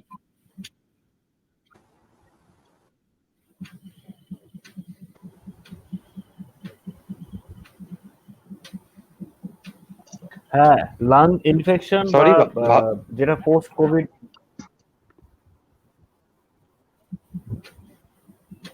হ্যাঁ লাংস ইনফেকশন বা যেটা লাংস ইনফেকশন ঠিক বলবো না, কিন্তু পোস্ট কোভিড এই যেটা ডক্টর শতানিক বললেন যে হ্যাঁ ডেফিনেটলি এরকম কিছু পোস্ট কোভিড রেসপিরেটরি সিমটমস বা অন্যান্য অনেক কিছু থাকতে পারে, যেরকম মায়ালজিয়া, একটা মানে সারা শরীরে ব্যথা, তার সাথে হচ্ছে উইকনেস, এই সমস্ত তো যে কোনো ভাইরাল ফিভারের পরে থাকতেই পারে। কিন্তু পোস্ট কোভিড অ্যাসোসিয়েটেড যেটা, সেটা হচ্ছে হ্যাঁ একটা mild to moderate respiratory distress, একটা রেসিডুয়াল রেসপিরেটরি ডিস্ট্রেস থাকতে পারে। আর তার সাথে হ্যাঁ এই যে বুকে চাপ চাপ অনুভূত হওয়া, যেটা চেস্ট হেভিনেস বলে। আর তার সাথে হচ্ছে এরকম এই যে increased sputum production after recovery, মানে micro pathological recovery of the কোভিড-19, এটা কিন্তু থাকতে পারে। এবং শুধু তাই নয়, এইগুলোর এই পোস্ট কোভিড রিহ্যাবিলিটেশন সত্যি একটা very big threat to the whole world. Definitely এটা মরবিডিটি ইনক্রিজ করবে, অ্যাজ ডক্টর সৌখানিক যেরকম বললেন। তো এটা ঠিক। এবং কিন্তু তুমি যে প্রশ্নটা করলে যে যাদের কোনোদিনও লাং ইনফেকশন ছিল না তাদের শ্বাসকষ্ট হতে পারে কিনা, ডেফিনেটলি পারে। কিন্তু কারণ এটা কোভিড-19 এর যে প্যাথোলজিক্যাল ক্লাস্টার, যে প্যাথোজেনেসিসের যে the line of pathogenesis of the কোভিড-19, তার মধ্যে এটা ইনভলভ, যে একটা শ্বাসকষ্ট হতে পারে depending on the lung infection and lung damage. আর ওর সাথে আগে কিছু লাং ডিজিজ ছিল কিনা, কিছু কিছু ক্ষেত্রে অ্যাসোসিয়েশন পাওয়া গেছে। যাদের ক্রনিক লাং ডিজিজ আছে বা যেরকম হচ্ছে যাদের আগে কোনো নিউমোনিয়ার হিস্ট্রি আছে, ওই কেসগুলো একটু সিভিয়ার হওয়ার চান্স বেশি আছে। দুটো মেটা অ্যানালিসিস বলে দুটো একটা রিসার্চ কনসেপ্ট আছে, মানে কি দুটো মেটা অ্যানালিসিসে দেখা গেছে ওদের যে অর্স রেশিও, মানে যে মানে লাইকলিহুড অফ ইনফেকশন, তাদের কিন্তু বেশি যাদের আগে থেকে লাং ডিজিজ আছে। আবার আরেকটা ইন্টারেস্টিং তথ্য দেখা গেছে একটা কিছু ইটালিয়ান ডেটাতে, যে আমরা দেখেছি যারা আবার ক্রনিক সিওপিডি যাদের আছে, মানে ক্রনিক অবস্ট্রাকটিভ পালমোনারি ডিজিজ, মানে যেখানে স্পেশালি ক্রনিক ব্রঙ্কাইটিস যাদের থাকে, ওদের সিভিয়ার হলেও ওদের oxygen saturation at that level fall করে না যদি পেশেন্টটা ক্রনিক, মানে যদি এমফাইসেমার পেশেন্ট হয়। তার কারণ এটা প্রবাবলি এটা একটা থিওরি, যেটা এখন ইমার্জিং থিওরি বলা যায়, যেটা অনেক কান্ট্রিতেই সায়েন্টিস্টরা সাসপেক্ট করেছে। সেটা যে তুমি দেখবে যে পাহাড়ে যারা থাকে ওদের কিন্তু কোভিড-19 ইনফেকশন রেট লো, বা কোভিড-19 এর যে সিমটম সেগুলো কিন্তু অনেক মাইল্ড। কিন্তু যারা মানে পাহাড়ের যারা মানুষ হয়, যারা শেরপা হয়, বা তুমি ইন্ডিয়ার ক্ষেত্রে নর্থ ইস্টে দেখে নাও, কোভিড-19 ইনফেকশনের রেট কিন্তু খুব স্লো, বা হলেও খুব মাইল্ড সিমটম আসছে। তার একটা কারণ কিন্তু অ্যারেশন, কারণ ওদের কিন্তু একটা ফিজিওলজিক্যাল পলিসাইথেমিয়া থাকে, probably this is a probable concept. আর যেগুলো এমফাইসেমের পেশেন্ট হয় ওরাও কিন্তু একটা হাইপার ভেন্টিলেট করে, বেশি বেশি ওদেরও একটা অক্সিজেন বেশি নেয়ার একটা টেন্ডেন্সি থাকে। এবার এই আমার মনে হয় যে লাংসের যে অ্যারেশন, এই লাংসের অ্যারেশন, এমফাইসেমা একটা প্যাথোলজিক্যাল কেস অবশ্যই, কিন্তু এই লাংসের অ্যারেশন ফিজিওলজিক্যাল হোক প্যাথোলজিক্যাল হোক, প্রবাবলি কোভিড এর সাথে একটা ইনভার্স রিলেশনশিপ আছে, মানে উল্টো রিলেশনশিপ। তো এটা এখনো সাজেস্টিভ ডেটা, এখনো কনফার্ম পাওয়া যায়নি। কিন্তু চায়নার আবার কিছু ডেটা বলছে যে যাদের সিওপিডি ছিল তারা বেশি সিভিয়ার কোভিড নিয়ে প্রেজেন্ট করেছিল। কিন্তু আবার ইটালিয়ান কিছু ডেটা বা ইন্ডিয়ান কিছু ডেটা অবভিয়াসলি এটা। আর আরেকটা আমি ইন্টারেস্টিং তথ্য বলতে চাই, সেটা হচ্ছে, সেটাও ডেটা, বাট আমার আমার মনে হয়েছে যে এটার একটা খুব সিগনিফিকেন্স আছে আমাদের ইন্ডিয়ান পপুলেশনের ক্ষেত্রে। সেটা হচ্ছে টিউবারকিউলোসিস। চায়নাতে দুটো স্টাডিতে দেখা গেছিল যে যাদের মানে টিউবারকিউলোসিস আছে, অ্যাক্টিভ টিউবারকিউলোসিস, তারা কিন্তু 22 জন আইসিইউতে ক্রিটিক্যাল কেস ছিল, 22 জনের মধ্যে 20 জন কমপ্লিট রিকভারি হয়ে গেছে। তো এটা একটা স্টাডি। আরেকটা স্টাডিতেও বলছে যে যাদের টিউবারকুলোসিসের ইনফেকশনের হিস্ট্রি আছে তাদের ক্ষেত্রে কিন্তু কোভিড-19 এর প্রগ্রেশনটা স্লো। প্রবাবলি তাই জন্যই বিসিজি ভ্যাকসিনটাকে কোনো ক্ষেত্রে ইন্ডিয়াতে যেহেতু মাস বিসিজি ভ্যাকসিন করা হয়, তো সেই জন্য প্রবাবলি বিসিজি ভ্যাকসিনটাকেও একটা কারণ বলা হয়েছিল ইন্ডিয়াতে স্লো প্রগ্রেশনের। কিন্তু যদিও এখন তথ্যটা কতটা মানে যুক্তিযুক্ত আমি জানি না, কারণ ইন্ডিয়াতে এখন তো ইনফেকশনের রেট খুবই হাই। তো এই কিছু তথ্য খুব ইম্পর্টেন্ট ছিল। আচ্ছা, শতানিকের কাছে আবার আসবো। যে ব্যাপারটা, এই যে অক্সিজেন লেভেল নিচে নেমে যাওয়া বা হচ্ছে এই পরবর্তীতে লাংস ইনফেকশন, সেগুলো তো সিরিয়াস হয়ে যাচ্ছে সেই পেশেন্ট গুলো, বা তাদের ক্ষেত্রে আহ, অনেক হসপিটালাইজড করতে হচ্ছে, এবং বা হসপিটালাইজড করার পরেও হয়তো তাদের ফিরিয়ে আনা সম্ভব হচ্ছে না এই রেসপিরেটরি ট্রাবলস এর জন্য। এই যে জাতীয় সমস্যাগুলো, এই জাতীয় সমস্যাগুলো যারা কি পূর্ব থেকেই কোনো রোগে যারা আক্রান্ত, বিভিন্ন রকম রোগে আক্রান্ত, কিংবা আগের থেকেই যাদের রেসপিরেটরি ট্রাবলস আছে, সেই সমস্ত মানুষের ক্ষেত্রেই কি এই সিরিয়াস সমস্যাগুলো কোভিড পজিটিভ হওয়ার পর দেখা যাচ্ছে, না যাদের পূর্ব থেকে কোনো আগে থেকে কোনো সমস্যা নেই তাদের ক্ষেত্রেও এগুলো হতে পারে?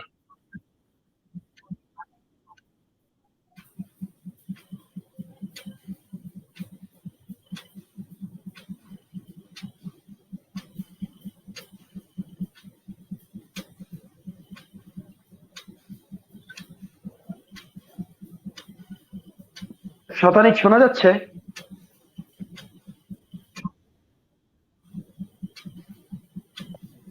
হ্যালো, আরেকবার বল।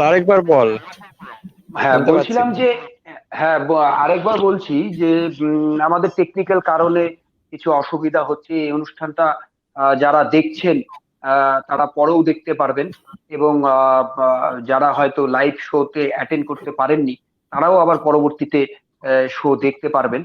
যে প্রশ্নটা রাখছিলাম আর কি শতানিকের কাছে, যে যে সমস্ত পেশেন্টদের ক্ষেত্রে আগের থেকে কোনো রেসপিরেটরি ট্রাবলস ছিল না, বা তারা কোনো গুরুতর রোগে কোনোদিন আক্রান্ত হননি, তাদের ক্ষেত্রেও কি এই সিরিয়াসনেস হওয়ার প্রবণতা থাকছে, যে লাংস ইনফেকশন হয়ে যাওয়া বা শ্বাসকষ্টে আক্রান্ত হওয়া, এই তাদের ক্ষেত্রেও কি এই পরবর্তীতে এই সমস্যাগুলো দেখা দিচ্ছে করোনা পজিটিভ হওয়ার পর? তারাও কি সিরিয়াস হচ্ছেন, যাদের আগে থেকে কোনো রোগ ছিল না আর কি, বা গুরুতর কোনো রোগে আক্রান্ত তারা হননি কোনোদিন, কিন্তু করোনা পজিটিভ হওয়ার পরে তাদের ক্ষেত্রেও কি লাংস ইনফেকশন বা এই জাতীয় রেসপিরেটরি কোনো গুরুতর সমস্যায় আক্রান্ত হওয়ার সম্ভাবনা রয়েছে?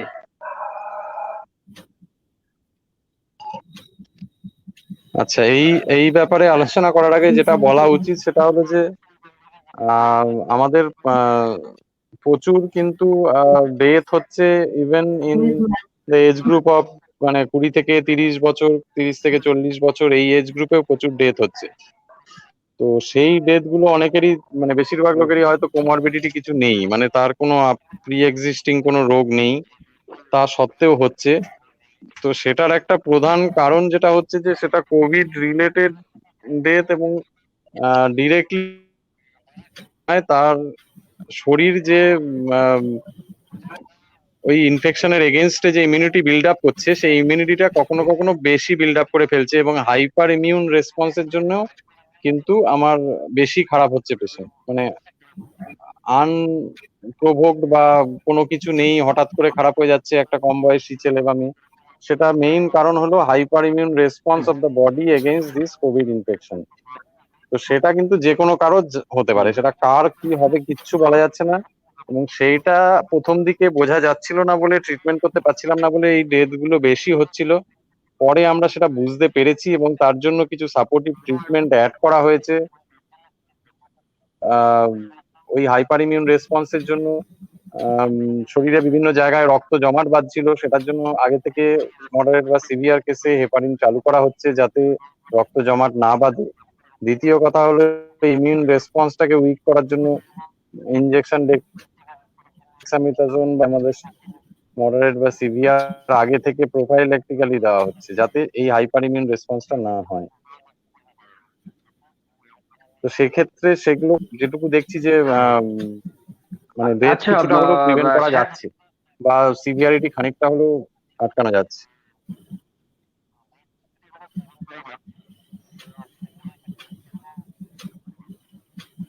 আর বাচ্চাদের ক্ষেত্রে কোভিড পজিটিভ হলে তাদের কি পরবর্তীতে কোনো সমস্যা হতে পারে, বা কোভিড পজিটিভ হওয়ার পর তাদের কতটা রেশিও তারা সুস্থ হয়ে উঠছে এবং তাদের সিরিয়াস হওয়ার সম্ভাবনা কতটা, বা কোভিড পজিটিভ থেকে আবার যখন পুনরায় তারা নেগেটিভ হয়ে আসছে, ফিরে আসছে যখন বাড়িতে, সেই ক্ষেত্রে সেই সমস্ত বাচ্চাদের ক্ষেত্রেও পরবর্তীতে কি আরো কোনো গুরুতর সমস্যা হওয়ার, শারীরিক কোনো সমস্যা হওয়ার সম্ভাবনা রয়েছে, সেই সম্পর্কে যদি তুমি একটু আলোকপাত করো।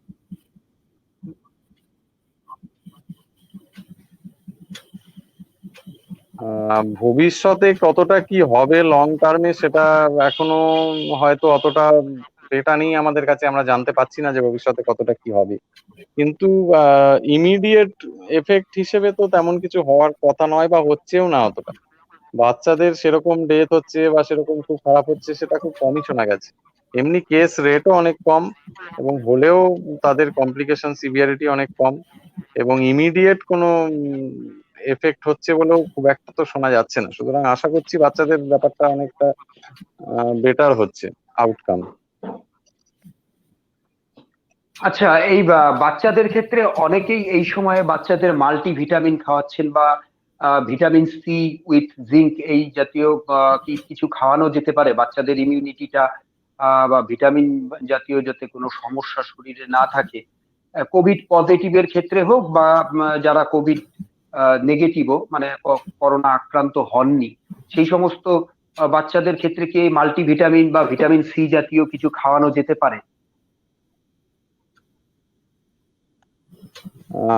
ভিটামিন সাপ্লিমেন্টস যেটা হয় যে আমরা মানে বহু ক্ষেত্রেই ইউজ করি, যে কোনো জ্বর হলে ইউজ করি, আম, আরো বলতে গেলে যে খিদে না পেলে ইউজ করি, কিছু না হলেও লোকে ইউজ করে, কখনো কখনো ওজন বাড়ানোর জন্য ইউজ করে। তো সেটা ছেড়ে দাও, মানে যে কেউ যে কোনো কাজে ইউজ করতে পারে, হয়তো ভিটামিনের কোনো খুব একটা ক্ষতি নেই সেই জন্য কোনো অসুবিধা হয় না।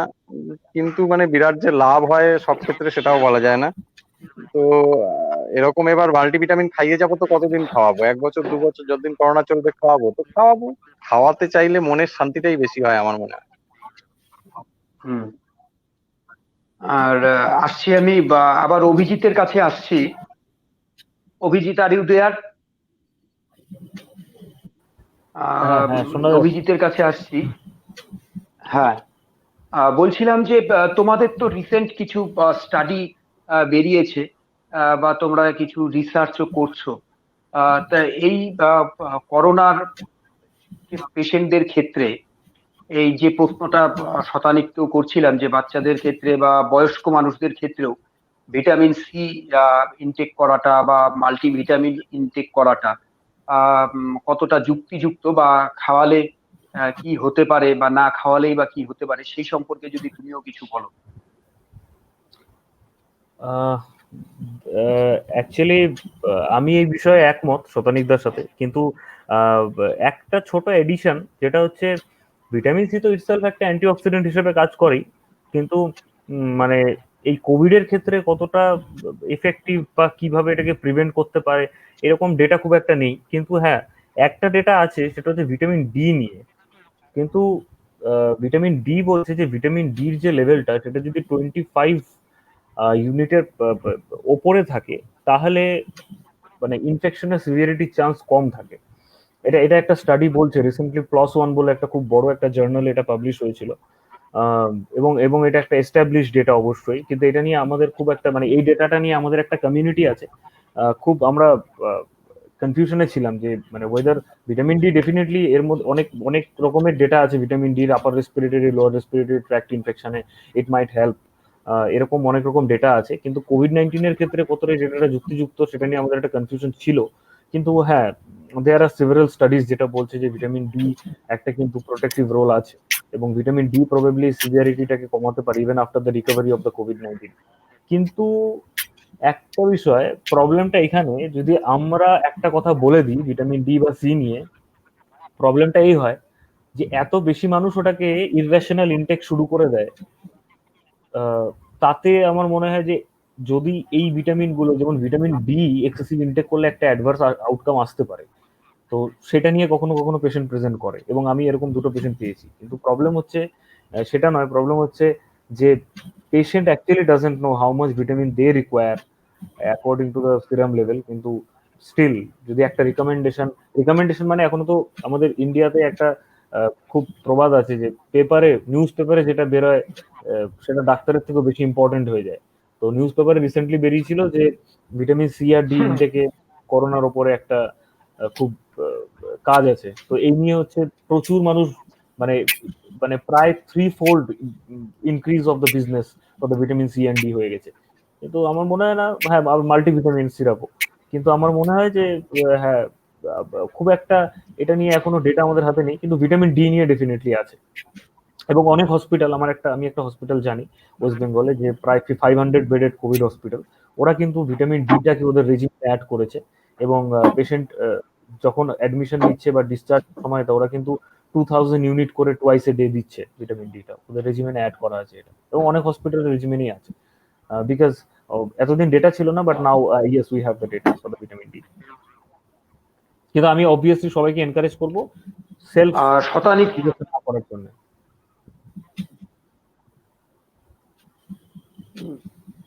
শতানিকের কাছে আসবো আরেকবার, যে অনেকেই বলছেন বা অনেক এটা নিয়ে মার্কেটে বা আমাদের মধ্যে অনেক কথাও প্রচলিত থাকছে যে বারবার উষ্ণ গরম জল পান করলে অনেক ক্ষেত্রেই এই করোনা ভাইরাসকে আটকানো সম্ভব হচ্ছে। আহ, এটা কতটা যুক্তিযুক্ত আর কি?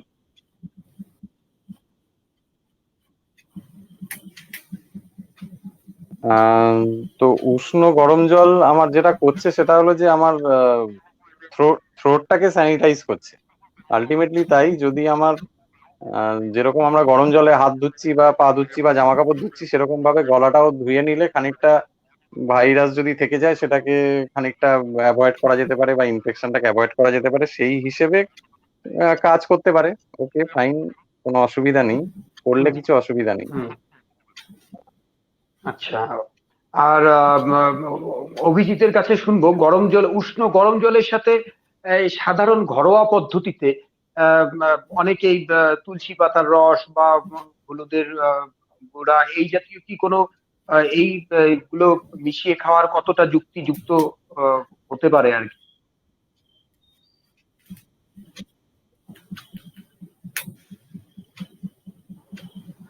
শ্রী সভ্যতা, আমার মনে হয় যে এই এই ডেফিনেটলি এগুলোর একটা আয়ুর্বেদিক মেডিসিনাল প্রপ্রাইটারি আছে, but I am not very expert on this topic. আমি ঠিক বলতে পারবো না ওদের অ্যাকচুয়ালি অ্যাক্টিভ প্রিন্সিপালস গুলো কি আছে যেগুলো ভালো করে কাজ করে, বা এর ফার্মাকোকাইনে। তবে I think doctor Shyamaprasad have done some kind of work on that, so he is the right person to answer this question. Shyama প্রসাদের কাছে আসবো। শ্যামা প্রসাদ।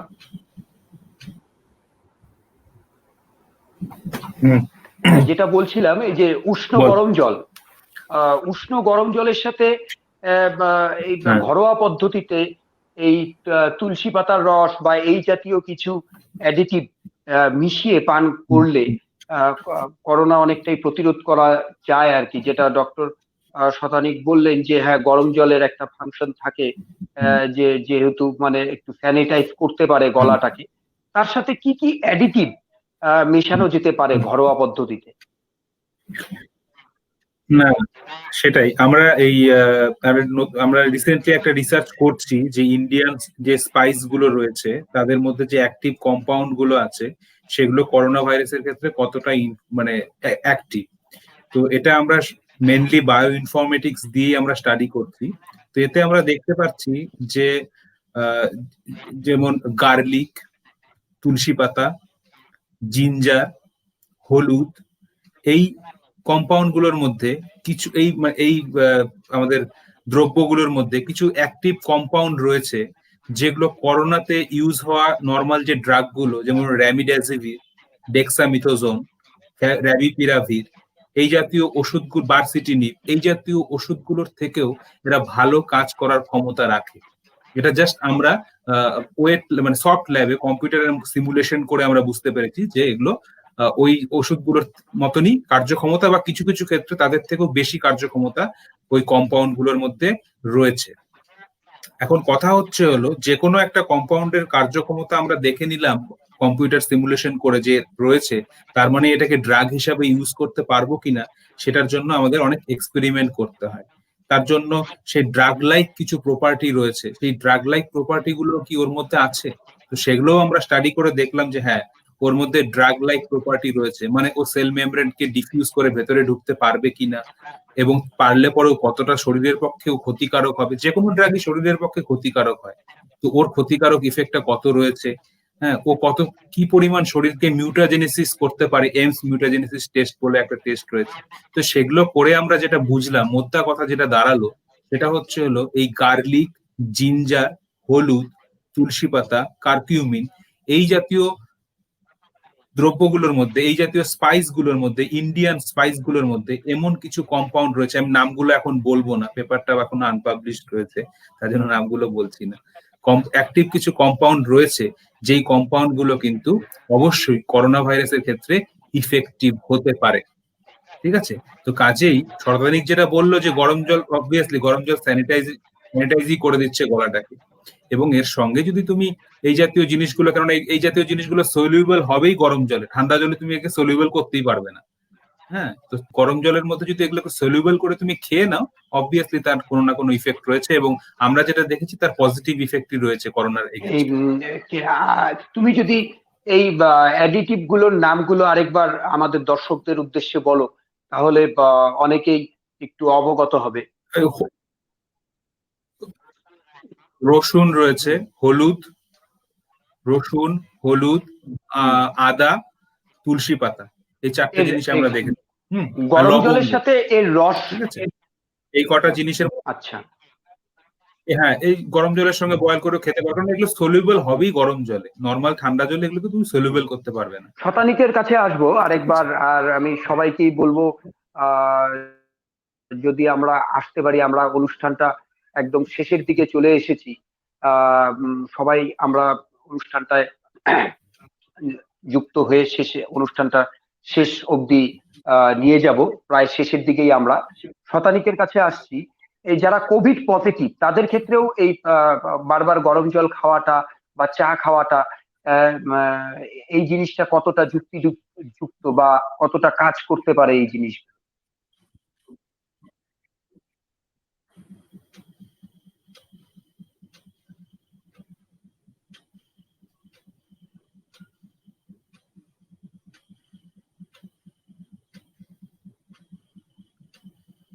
শতানিককে দেখা যাচ্ছে না, মনে হয় টেকনিক্যাল কারণে ওর কোনো সমস্যা হচ্ছে। তা আমি এই উত্তরটা অভিজিতের কাছ থেকেই নেব। অভিজিৎ, এই ব্যাপারটা যদি তুমি একটু বলো, যারা কোভিড পজিটিভ বা যারা কোভিড পজিটিভ নন, যেটা আমাদের আলোচনায় উঠে আসলো, ডক্টর শ্যামাপ্রসাদ তো বললেন, শতানিক তো বললেন, যে গরম জল বা তার সাথে কিছু অ্যাডিটিভ মিশিয়ে এই পান করাটা সেটা অনেকটাই কার্যকরী হচ্ছে করোনার ক্ষেত্রে।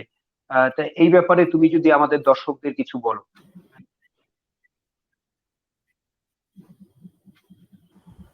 হ্যাঁ, এই গরম জল, বারে বারে গরম জল খাওয়াটা, শুধু গরম জল খাওয়া নয়, বারে বারে গরম জল খাওয়াটা, এবং ডক্টর শ্যামাপ্রসাদ যে বললেন যে ইনগ্রেডিয়েন্টস গুলো, এগুলো এগুলো ministry of Ayush probably advice করেছে, তাদের একটা অ্যাডভাইজারি যেটা 28 জানুয়ারিতে বেরিয়েছিল। সেই অ্যাডভাইজারিতে কতগুলো আয়ুর্বেদিক এবং homoeopathic drugs ministry of AYUSH already advice করেছে for the preventive purpose, based on certain primitive data. কিন্তু হ্যাঁ, এগুলোর সাথে আমার মনে হয় যে এটা কোভিড পজিটিভ কি নেগেটিভ, তার থেকেও বেটার গরম জল খাওয়া, রেগুলার মানে কোনো হট ড্রিঙ্কস বারবার পান করা। আই থিঙ্ক ডেফিনেটলি এর কিছু একটা পজিটিভ এফেক্ট থাকবে। এটা সেইভাবে বলা যায় না, তবে হ্যাঁ, কোভিড-19 পজিটিভ কেসেসও করতে পারে, খেতে পারে। আমি তোমার কাছে আরেকটা বিষয় শুনতে চাই। আহ, অনেকের ক্ষেত্রে কোভিড পজিটিভদের ক্ষেত্রে মেন্টাল ডিসঅর্ডারও কি দেখা দিচ্ছে, বা সেই ক্ষেত্রে তাদের হাইপার টেনশন বা এই জাতীয় কোনো মেন্টাল ডিসঅর্ডার, এগুলোও কি সমস্যা দেখা দিচ্ছে? আচ্ছা, এটা খুব একটা ভালো কোয়েশ্চেন। অ্যাকচুয়ালি এটা আমার রিসার্চ এরিয়া। অ্যাকচুয়ালি রিসেন্টলি আমরা একটা central institute of psychiatry Ranchi আর এইমস এর কিছু ইন্ডিপেন্ডেন্ট সায়েন্টিস্টদের সাথে কোলাবোরেট করেছি, একটা কাজ করছি আমরা। যে এবং একটা কাজ ওয়েস্ট বেঙ্গলের একটা হসপিটাল থেকেও হচ্ছে। আমি এখন হসপিটালের নামটা নিতে পারবো না, বাট হ্যাঁ, ইমিডিয়েট মানে খুব তাড়াতাড়ি একটা সিটিআরআই বলে clinical trial registry India, ICMR এর একটা ওয়েবসাইট আছে, ওখানে পাওয়া যাবে, কারণ ওগুলো রেজিস্ট্রেশন প্রসেসের মধ্যে আছে, ট্রায়াল মানে ক্রস সেকশনাল স্টাডিজ গুলো। হ্যাঁ, এটা বলতে পারি যে সভ্যতা শুধুমাত্র কিন্তু পেশেন্ট নয়, কোভিড এমন একটা থ্রেট যেটা সারা পৃথিবীকে একটা মেন্টাল ডিসঅর্ডারের মুখে নিয়ে যেতে পারে, এবং multiple mental outcomes like starting from anxiety, depression, certain kind of mood fluctuations, mood disorders, তারপরে ভেরি স্ট্রেস, এই ধরনের প্রবলেমস গুলো তো ডেফিনেটলি সবার মধ্যেই দেখা যাচ্ছে, due to lockdown, due to long duration of unemployment. তারপরে অনেকে বাড়ির বাইরে থেকেছে, অনেকদিন বাড়িতে আসতে পারেনি, অনেক শ্রমিক তাদের মোটামুটি আয় বন্ধ হয়ে গেছে বিভিন্ন ভাবে। তো এগুলো একটা মনিটারি লস, অনেক ধরনের একটা মাল্টিফ্যাক্টোরিয়াল কারণ আছে যার জন্য বিভিন্ন মেন্টাল ডিসঅর্ডার এটা ডেভেলপ করতে পারে। কিন্তু যদি আমি তিনটে ক্লাস্টারে এটাকে ডিভাইড করি, একটা হচ্ছে তারা যাদের কোভিড হয়নি but due to lockdown process তাদের একটা মেন্টাল ডিসঅর্ডার হচ্ছে, যার মধ্যে হয়তো আহ, আমাদেরও ফ্যামিলি ইনক্লুডেড। কিন্তু ওই সাইডটাকে আমি যদি ছেড়ে দিই, আমি যদি পার্টিকুলারলি কোভিড-19 পেশেন্টস এবং আরেকটা পপুলেশনকে আমরা সবসময় ভুলে যাই, সেটা হচ্ছে health care professionals, that we are actually dealing with patients in our day to day life. কিন্তু প্রবলেম হচ্ছে nobody takes care of the mental health of the health care professionals. তো এরকম যদি দুটো ক্লাস্টারকে আমরা ডিভাইড করি, একটা হেলথ কেয়ার প্রফেশনাল আর একটা হচ্ছে কোভিড-19 পেশেন্ট। হেলথ কেয়ার প্রফেশনালসদের নিয়েও আমরা একটা স্টাডি করেছিলাম, ওটা জাস্ট আমি রেজাল্টটা বলতে পারি যে একটা সিগনিফিক্যান্ট অ্যামাউন্ট অফ একটা ডিপ্রেশন, স্ট্রেস, আর হচ্ছে ইনসমনিয়া পার্টিকুলারলি ডেফিনেটলি হবেই, কিন্তু মানে পার্সেন্টেজটা এতটাই বেশি, it more than 35% of individual outcome. Like stress ধরে নাও, তুমি ডিপ্রেশন ধরে নাও, একদম clinically significant depression, I am not talking about mild depression. একটা হচ্ছে তোমার মানে একদম মোর দ্যান মডারেট, মানে মডারেট টু সিভিয়ার। আর আরেকটা হচ্ছে stress, insomnia, stress, depression and anxiety, এই কটা জিনিস excessively in a very high prevalence রেটে আমি কিন্তু হেলথ কেয়ার প্রফেশনালসের মধ্যে পাওয়া যাচ্ছে। আর যেটা পেশেন্টদের ক্ষেত্রে তুমি আমার মেন প্রশ্নটা জিজ্ঞেস করলে, ওটা আসি। দেখো সত্যতা, পেশেন্টের মধ্যে একটা কিন্তু অদ্ভুত সাইকোলজি আমি যেটা নোটিস করেছি, প্রবাবলি শতানিকদাও এক্সপিরিয়েন্স করেছে, যে মোস্টলি আইসিইউর পেশেন্টরা কিন্তু প্রচন্ডভাবে মেন্টালি ট্রমাটাইজ হয়ে যায় ইনসাইড আইসিইউ। আর বাকি যে কোভিড-19 পেশেন্ট গুলো, ওদের মধ্যে একটা ভয় থাকে, মানে যেন কোভিড-19 হলেই আমি মারা যাবো, এই ভয়টা প্রথম থেকে ঢুকে আছে। এই যে একটা already constant phobia, constant stress, এর থেকে কিন্তু অনেক ধরনের মেন্টাল আউটকাম একটা জন্ম নিচ্ছে, এবং এটা কিন্তু ধীরে ধীরে ধীরে ধীরে গিয়ে একটা লাস্ট স্টেজে গিয়ে পিটিএসডি, বা যেটাকে আমরা পোস্ট ট্রমাটিক স্ট্রেস ডিসঅর্ডার বলি, ওখানে কিন্তু হতে পারে। এবং হঠাৎ করে আমরা দেখেছি অনেক ডিসচার্জ পেশেন্ট যারা হসপিটাল থেকে ডিসচার্জ হয়েছে, তারা কিন্তু হঠাৎ করে তাদেরকে ফলো আপ করলে জানা যায় যে 15-20 দিন, 1 মাস, 1.5 মাস পর পেশেন্টগুলোর কিন্তু অদ্ভুতভাবে কিছু নাইটমেয়ার্স ডেভেলপ করছে। সে ঘুমের কিছু পেশেন্ট, যেমন আমি পেশেন্টের ল্যাঙ্গুয়েজ বলছি, একটা পেশেন্ট একবার বলছিল যে আমার মনে হচ্ছে যে রাতের বেলায় আমার বুকের উপরে কিছু এসে বসে গেছে আর আমি মারা যাব, হঠাৎ করে আমার ঘুমটা ভেঙে যায়। তো এই যে নাইট মেয়ার্স গুলো আসে, এগুলো একটা পোস্ট ট্রমাটিক স্ট্রেস ডিসঅর্ডারের তুমি বলতে পারো একটা সিমটম। এরকম অনেক সিমটমস আছে, তো সেগুলো কিন্তু আমরা দেখছি পেশেন্টদের মধ্যে অনেক আসছে। আর টিপিক্যালি যেটা আইসিইউর পেশেন্টদের ক্ষেত্রে বললাম, সেটা হচ্ছে একটা একটা আইসিইউতে না সব পেশেন্টরাই দেখতে পাচ্ছে পাশের কোনো একটা পেশেন্টের যদি ডেথ হয় করোনা ভাইরাসের জন্য, তো পাশের বেডের পেশেন্টটা মনে করছে যে ও কিছুদিন পরে তো বা এক দুদিনের মধ্যে আমার ওই অবস্থাটাই হবে। এই যে একটা সিভিয়ার ফিয়ার অফ ডেথ, মানে পাশের বেডে দেখার একজনকে মারা যাচ্ছে, এই যে এই ফিয়ার গুলো, এগুলো কিন্তু খুব সিভিয়ারলি একটা মেন্টাল হেলথ ইম্প্যাক্ট আছে এগুলো। অ্যান্ড আমি দেখছি যেটা, মানে এটা আমার personal estimate based on our single centre study, যে আমরা কিন্তু দেখছি মোটামুটি আফটার 1 মান্থ, মানে পিটিএসডি ডেভেলপ জেনারেলি 4 to 6 উইকের মধ্যে ডেভেলপ করে। তো আমরা কিন্তু দেখছি যে দের ইজ মানে significant amount of prevalence of the PTSD, প্রচুর কিন্তু এরকম পোস্ট ট্রমাটিক স্ট্রেস ডিসঅর্ডার পাওয়া যাচ্ছে। এবং আমরা রিয়েলি জানি না যে এটার ইন্টারভেনশন ফিউচারে কিভাবে হবে। আহ, এদের কি কোনো সিগনিফিকেন্ট মানে দেখতে হবে যে যাতে কেউ মেন্টালি যাতে কেউ উইক ফিল না করে, যে কোভিড পজিটিভ হলে তার হ্যাঁ, যাতে সে মেন্টালিও স্ট্রং থাকে আর কি, আমি দর্শকদের জন্য এটা তাকে বলতে ভরসা চাই। দিতে হবে। হ্যাঁ, মানে আমাদের ভিউয়ার্সদের জন্য আমি এটা বলতে চাই, যেটা এটা একটা ভেরি নোন ফ্যাক্ট, কিন্তু কেউ কেউ কেউ এটাকে লাইটলি নিচ্ছে না। সেটা হচ্ছে করোনায় কিন্তু অ্যারাউন্ড 20 to 25% কেস কিন্তু অ্যাসিমটোম্যাটিক থাকে। যদিও সেটা ইন্ডিয়ান ডেটা নয়, কারণ ইন্ডিয়াতে ডেটা খুব পুয়ারলি মেনটেন করা হয়েছে। ল্যান্সেটের একটা পরশুদিনের এডিটোরিয়াল এটা লিখেছে। এটা যদি ছেড়ে দিই, তবে আমার মনে হয় যে অ্যারাউন্ড 20 to 25% পেশেন্ট কিন্তু অ্যাসিমটোম্যাটিক, এবং তার মধ্যে যেগুলো সিমটোম্যাটিক পেশেন্ট, সিমটোম্যাটিকের মধ্যে কিন্তু 60 to 65% কিন্তু মাইল্ড কেস, মাইল্ড, এবং মানে তার মধ্যেও আবার 20% কেস হচ্ছে মডারেট কেস। কিন্তু যেটা 5% সিভিয়ার কেসেস হচ্ছে, তার মধ্যে সেই 5% সিভিয়ার কেসেস এর মধ্যে, মানে আউট অফ দ্যাট 100 4% মারা যাচ্ছে, মানে 4% কিন্তু ডেথ হচ্ছে। এটা হচ্ছে কোভিড এর অ্যাকচুয়ালি কেস ফ্যাটালিটি রেট। তো সুতরাং এই মৃত্যু ভয়টা, এটা কিন্তু করাটা আমার মনে হয় না খুব একটা যুক্তিযুক্ত। আবার এটাও ঠিক, যাদের মৃত্যু হচ্ছে তাদের কিন্তু most of the persons are comorbid. এটা আমার মনে হয় যে এটা নিয়ে শুধু শুধু ভয় পাওয়া, যে বাইরে গেলেই আমার করোনা হয়ে যাবে একটা আতঙ্ক, এইসব নিয়ে একটু কম ভাবাই ভালো। হ্যাঁ, জেনারেল প্রিকশনারি মেজার্স নেওয়া উচিত। একটা সিম্পল ভাইরাল ডিজিজ হিসেবে এটাকে ট্রিট করলে আমার মনে হয় বেশি ভালো হবে। আসছি শ্যামাপ্রসাদের কাছে, আমরা আলোচনার একদম শেষের দিকে। আমি ডক্টর শতানিক সরকারকেও বলবো তার ক্যামেরাটা অন করতে, আমরা আলোচনার একদম শেষের দিকে আছি।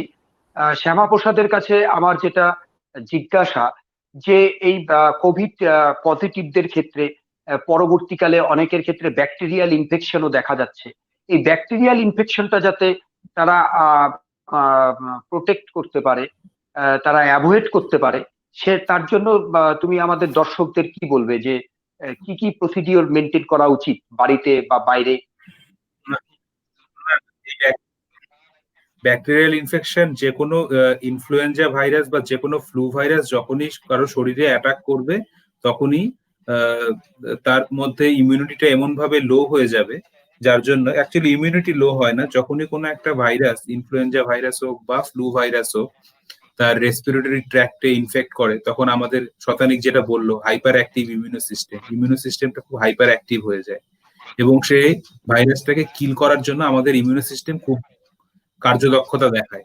তো এই ক্ষেত্রে এটা করার জন্য যেটা হয় সেটা হচ্ছিল, এই ইমিউনো সিস্টেম আমাদের শরীরে বসবাসকারী নর্মাল মাইক্রোবিয়াল ফ্লোরা, মানে ভালো মাইক্রোব যেটা আমাদের নর্মাল শরীরে রয়েছে, সেটাকেও মেরে ফেলে। এই নর্মাল মাইক্রোব গুলো আমাদের কি করে, অন্য প্যাথোজেনিক অর্গানিজমের ব্যাকটেরিয়ার থেকে আমাদের রক্ষা করে। তো যখনই এই প্যাথোজেনিক নর্মাল মাইক্রোবিয়াল ফ্লোরাটা নষ্ট হয়ে যাচ্ছে due to the hyper active immuno system, তখনই আমাদের ক্ষেত্রে এই সেকেন্ডারি ব্যাকটেরিয়াল ইনফেকশন গুলো হচ্ছে, যেমন streptococcus pneumoniae, এস্চেরিশিয়া কোলাই, haemophilus influenzae, ক্লেবসেলা pneumoniae, এই জাতীয় ব্যাকটেরিয়াল ইনফেকশন গুলো প্রচুর কমন এই কোভিড-19 কেসে। ঠিক আছে, তো এগুলোকে ট্রিট করার জন্য অ্যান্টিবায়োটিক দেওয়া হচ্ছে। ঠিক আছে, অ্যান্টিবায়োটিক দিলে পরে হয়তো সেই ব্যাকটেরিয়া ইনফেকশনটা কন্ট্রোল হতে পারে একটা সার্টেন লিমিট পর্যন্ত, কিন্তু প্রবলেমের জায়গা কোথায় সেটা হচ্ছিল অ্যান্টিবায়োটিক রেজিস্ট্যান্স ব্যাকটেরিয়া। অ্যান্টিবায়োটিক আমাদের কাছে এমনও ব্যাকটেরিয়া রয়েছে যেটা কোনো অ্যান্টিবায়োটিকে মারা যাচ্ছে না, মাল্টি ড্রাগ রেজিস্ট্যান্স ব্যাকটেরিয়া। এটা কেন হচ্ছে? আমরা যথেচ্ছভাবে যখন তখন জ্বর আসলে পরেই আমরা অ্যান্টিবায়োটিক খেয়ে নিচ্ছি এবং অ্যান্টিবায়োটিকের কোর্সটাও আমরা কমপ্লিট করছি না। যখনই এই জিনিসগুলো করছি তখনই এই ব্যাকটেরিয়ার মধ্যে অ্যান্টিবায়োটিক রেজিস্ট্যান্স তৈরি হচ্ছে এবং এই ব্যাকটেরিয়াগুলোই পরে কোভিড সিচুয়েশনে বেশি করে ইফেক্ট করছে। তার জন্য আমার এটাই রিকোয়েস্ট যে এখন অব্দি আপনারা যারা নর্মাল একটা জ্বর জারি হলো, আপনি অ্যান্টিবায়োটিক খেয়ে নিলেন, কিন্তু ডাক্তারের পরামর্শ মেনে খান, অ্যান্টিবায়োটিকের কোর্সটা কমপ্লিট করুন, যাতে অ্যান্টিবায়োটিক রেজিস্ট্যান্স ব্যাকটেরিয়া তৈরি কম হয়। এবং যখনই অ্যান্টিবায়োটিক রেজিস্ট্যান্স ব্যাকটেরিয়া কম হবে তখন সেই করোনা ভাইরাস ইনফেকশনের ক্ষেত্রেই হোক বা অন্য কোনো ভাইরাল ইনফেকশনের ক্ষেত্রেই হোক, ডক্টররা তার ট্রিটমেন্ট ইজিলি করতে পারবে অ্যান্টিবায়োটিক দিয়ে। এটাই বলার।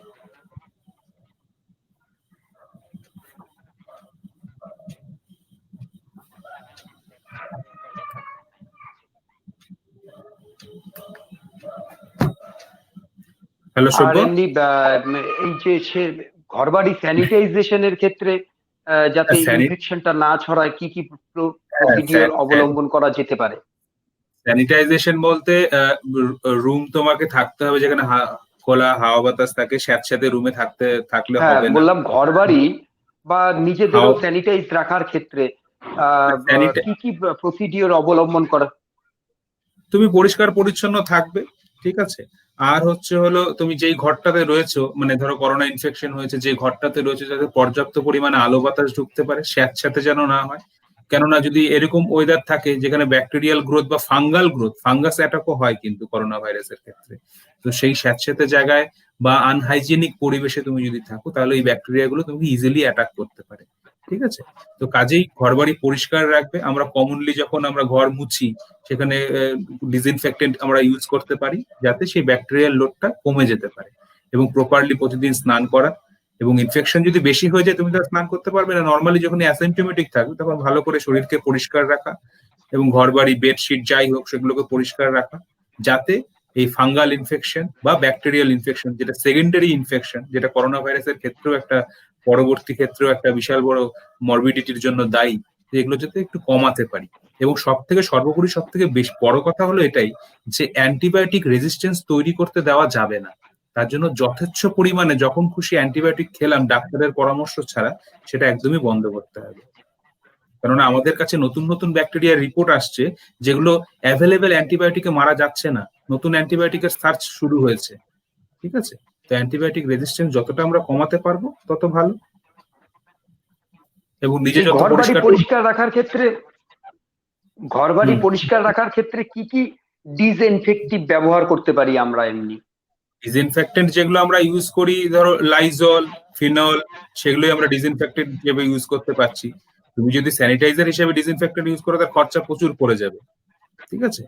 তো কাজেই আমরা লাইজল, ফেনল, দ্যাটস অল। আর তুমি একটু ফিউমিগেশনও করতে পারো, তোমার ফর্মালডিহাইড যেটা আছে আর কি, সেগুলো ফরমালিন যেটা আছে বা ফর্মালডিহাইড আছে সেগুলো দিয়ে আমরা ফিউমিগেশন করতে পারি, কিন্তু আমরা ল্যাবে সেটা ইউজ করি। বাড়িঘরের ক্ষেত্রে ফেনল, লাইজল এটা অবধি হলেই হবে, দ্যাট ইজ দ্য ডিসইনফেক্টেন্ট। আমরা আলোচনার একদম শেষ দিকে চলে এসেছি। আমরা অনেকক্ষণ আলোচনা করলাম, প্রায় 1.5 ঘন্টা আমাদের আলোচনা চললো এবং আমাদের এই আলোচনায় বিভিন্ন বিষয় উঠে এসেছে। ভাইরাস সংক্রান্ত যাবতীয় তথ্য আমাদের আলোচকরা আলোচনা করেছেন এবং কোভিড পজিটিভ হওয়ার পরে কি কি সিমটমস দেখা দেয় সেগুলো নিয়েও তারা আলোচনা করেছেন।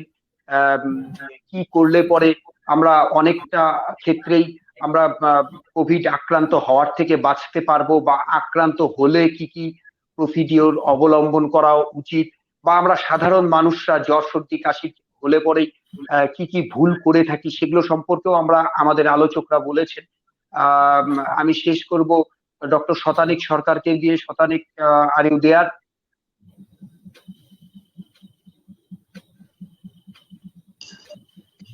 হ্যাঁ, আছি। হ্যাঁ, এই যেই ব্যাপারটা ডক্টর শ্যামা প্রসাদও আলোচনা করলেন যে জ্বর হলেই বা জ্বর সর্দি কাশি হলেই without guideline of doctors antibiotic খেয়ে যাওয়া বা বিভিন্ন সময়ে নিজেরাই আহ, বিভিন্ন জায়গা থেকে পরামর্শ কালেক্ট করে বাচ্চাদের মাল্টিভিটামিন খাওয়ানো কিংবা ভিটামিন সি খাওয়ানো, এগুলো যে করে থাকি, এগুলোর ক্ষেত্রে তুমি দর্শকদের কি সাজেশন দেবে যে কোনটা খাওয়া যেতে পারে? যেমন গরম জলটা অনেকেই বললেন যে বারবার গরম জল পান করাটা যেতে পারে, কারণ এটার মধ্যে কোনো ড্রাগস নেই, বা কোনো অ্যাডিটিভ নেই, সেটা খাওয়া যেতেই পারে। বা সেটা করোনা পজিটিভ হলেও কতটা খাওয়া যেতে পারে সেই সম্পর্কে যদি তুমি একটু দর্শকদের আরো একটু গুছিয়ে বলো, এবং তার মধ্য দিয়ে আমরা অনুষ্ঠানটা শেষের দিকে এগিয়ে যাব।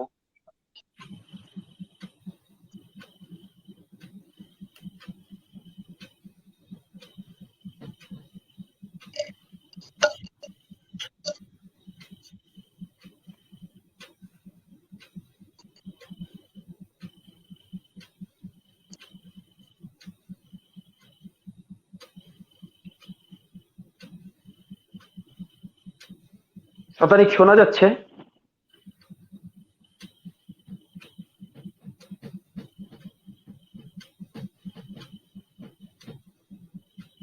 হ্যালো?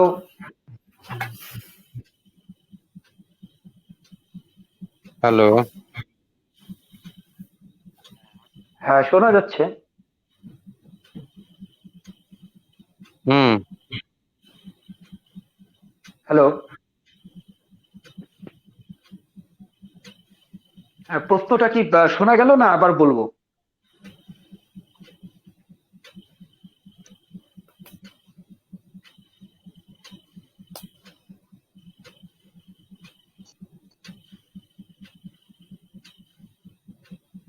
হ্যালো?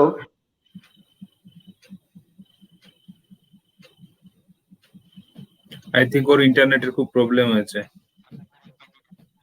কানেক্ট করতে পারছে হুম। না। যাই হোক, আমরা একটু অপেক্ষা করছি। আমরা একদম আলোচনার শেষের দিকে রয়েছি। আমাদের আলোচনা অনেকক্ষণ চললো, প্রায় 1.5 ঘন্টা আমাদের আলোচনা চললো, এবং আশা করি আমাদের দর্শকরা এই আলোচনা থেকে অনেকটাই জ্ঞান আরোহণ করতে পারবেন, এবং তারা সেই গাইডলাইন মেনে চলতে পারবেন।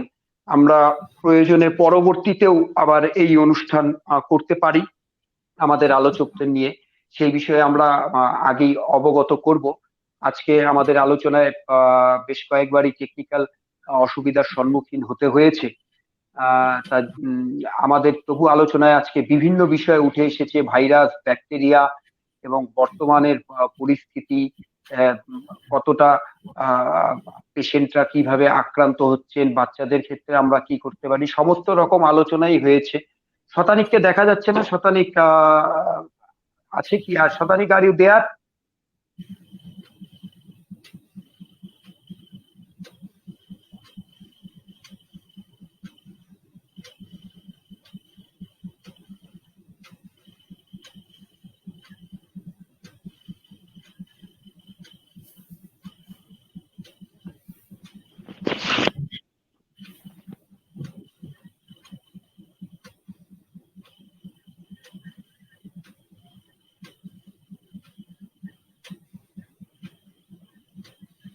হ্যালো? তাহলে আমরা তাহলে ওই শ্যামা প্রসাদের কাছে যাচ্ছি এই বিষয়টা নিয়েই। তুমি তো সেটা আলোকপাত করলে, আমরা এটা অভিজিতের কাছেও একবার শুনে নিচ্ছি যে বাচ্চাদের ক্ষেত্রে এই যে মাল্টিভিটামিন খাওয়ানো হচ্ছে বা ভিটামিন সি খাওয়ানো হচ্ছে, সেটা সম্পর্কেও তোমরা বলেছো আর কি।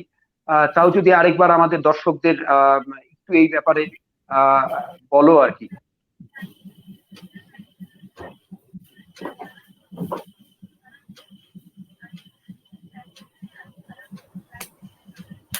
এই যে মাল্টিভিটামিন খাওয়াচ্ছে তাই জন্য হুম।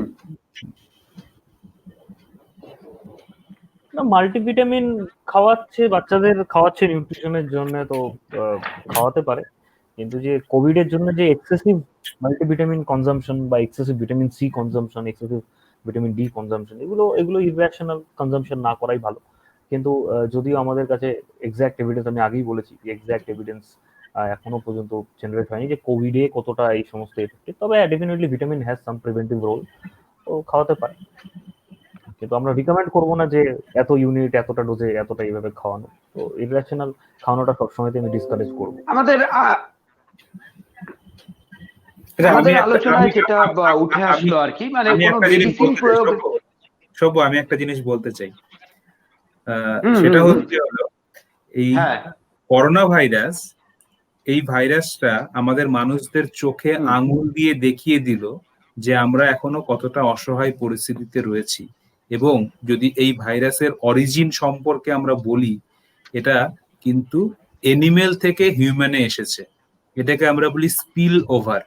এনিমেলের ভাইরাস এসেছে হিউম্যানে। এটা এলো কেন? এটা এলো এর জন্যই যথেচ্ছ পরিমাণে, যদি এই অরিজিনটাকেই আমরা সত্যি বলে ধরে নেই যে এনিমেল থেকেই এসছে হিউম্যানের মধ্যে, এটা এলো এর জন্যই যে মানুষ বারবার সেই এনিমেল গুলোর সংস্পর্শে এসেছে।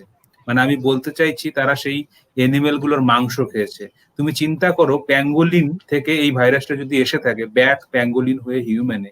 প্যাঙ্গোলিন একটা পিঁপড়ে খাদক যে জঙ্গলে থাকে, যে critically endangered species. Critically endanger hmm, species মানে সে এখনো মানে বিলুপ্তির পথে, মানে হয়ে গেছে, আর হয়তো কিছু বেঁচে আছে। সেগুলোকেও মানুষ যথেচ্ছ পরিমাণে খাচ্ছে। তো এগুলোকে খেলে পরে যখনই খাচ্ছে, তখনই সেটা স্পিল ওভার হচ্ছে সেই ভাইরাস গুলো হিউম্যানে। এনিমেলরা তো বলতে পারছে না, মুখে ওদের কিছু নেই যে মানুষের এগেনস্টে লড়াই করবে। সেই লড়াইটা হয়তো ভাইরাস এসেই করে দিচ্ছে। সেটা হিউম্যানের মধ্যে স্পিল ওভার হয়ে হিউম্যানকে বুঝিয়ে দিচ্ছে যে তোমরা এবার সমঝে যাও, কোথাও তো একটা ব্যারিয়ার রাখো। যে এনিমেল কিংডম আর হিউম্যানের সহাবস্থান করতে গেলে কোথাও একটা ব্যারিয়ার রাখো। যা আছে সবকেই শেষ করে দিও না। তুমি ভাইরাসের মতো অ্যাক্ট করো না, ভাইরাস তোমার থেকেও বড়। ঠিক আছে? তো আমি এটাই বলতে চাই, মানুষকে এখনো সমঝে যেতে হবে, কোথাও হুম। একটা ডিস্টেন্স মেনটেন রেখে চলতে হবে, সহাবস্থান করতে হবে। না হলে এই জাতীয় ইভেন্ট বা সিচুয়েশন বারবার পৃথিবীতে আসতে থাকবে। আমি একটা ছোট্ট যাই হোক, আমাদের অনুষ্ঠানের মাধ্যমে একটা ছোট্ট পয়েন্ট বলতে চাই।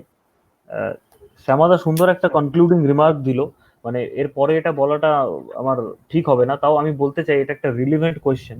সবার মনে একটা কোয়েশ্চেন আছে যে ভ্যাকসিন কবে আসবে। তো এই এই কোয়েশ্চেনটার আমি একটা ছোট্ট আনসার দিতে পারি যে প্রায় মোর দেন 200 ক্যান্ডিডেট ইউজ করা হয়েছে ভ্যাকসিনে, এবং হ্যাঁ, খুব সুন্দর। 32টা vaccine in total international clinical trial ফেজে এন্টার করে। কিন্তু তার মধ্যে শুধুমাত্র 8টা vaccine, 8 vaccine around the all over the world, তার মধ্যে ইন্ডিয়ান একটা ভ্যাকসিন আছে যেগুলো ফেজ 2 টু ফেজ 3 বা এই late phase of the clinical ট্রায়ালসে গেছে। তো আমার মনে হয় যে এই 15ই আগস্ট যে ভ্যাকসিন রিলিজ হবে বলেছিল, এটা খুব একটা আনরিয়েলিস্টিক প্রপোজিশন ছিল। কিন্তু অক্সফোর্ডের যেটা ভ্যাকসিন, যেটা হচ্ছে অ্যাস্ট্রাজেনেকা বের করতে চেয়েছিল, সেই ভ্যাকসিনটা তো সিরাম ইনস্টিটিউট থেকে না করা হয়েছে because of certain neurological symptoms it was এক্সিবিটিং।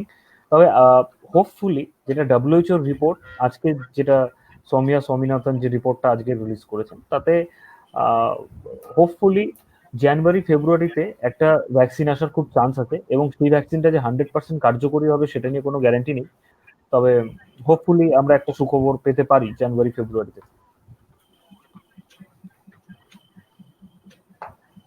আচ্ছা, আমি ধন্যবাদ তোমাকে। আমি এই প্রশ্নটা অ্যাড করার আগেই তুমি এটা খুব সুন্দর একটা উত্তর দিয়েছো, অনেকেরই প্রতীক্ষিত প্রশ্ন এটা। আমি একবার সবাইকে বলবো অনুষ্ঠানের শেষে ক্যামেরাটা অন করার জন্য, যাতে আমরা সবাইকে শেষ করার আগে আমরা সবাইকে অভিবাদন জানাতে পারি। তোমাদেরকে অসংখ্য ধন্যবাদ এই অনুষ্ঠানে অংশগ্রহণ করার জন্য। আর শতানিক শোনা যাচ্ছে?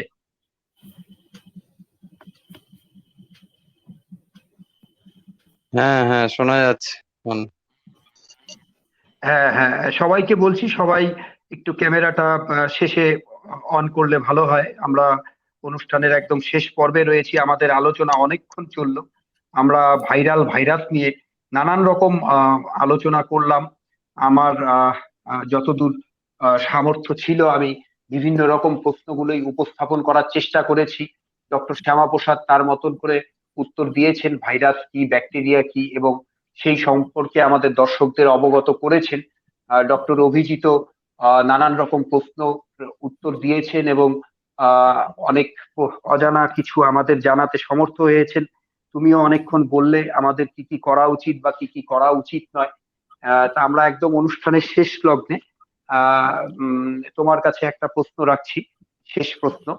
আহ এই যে উম, এই যে বিভিন্ন অ্যাসিমটোমেটিক পেশেন্টদের ক্ষেত্রে তাহলে সেই বার্তাটা তুমি দাও যে তাদের এই মুহূর্তে অ্যাসিমটোমেটিক বা সিমটোমেটিক যেই যেই হোক না কেন, তাদের মানে মেন্টাল স্ট্রেংথ কতটা কি রাখা উচিত, বা অনেকেই ঘাবড়ে যাচ্ছে বা ভয় পাচ্ছে, বা করোনা পজিটিভদের ক্ষেত্রেও আমাদের কি আচরণ তাদের সাথে করা উচিত।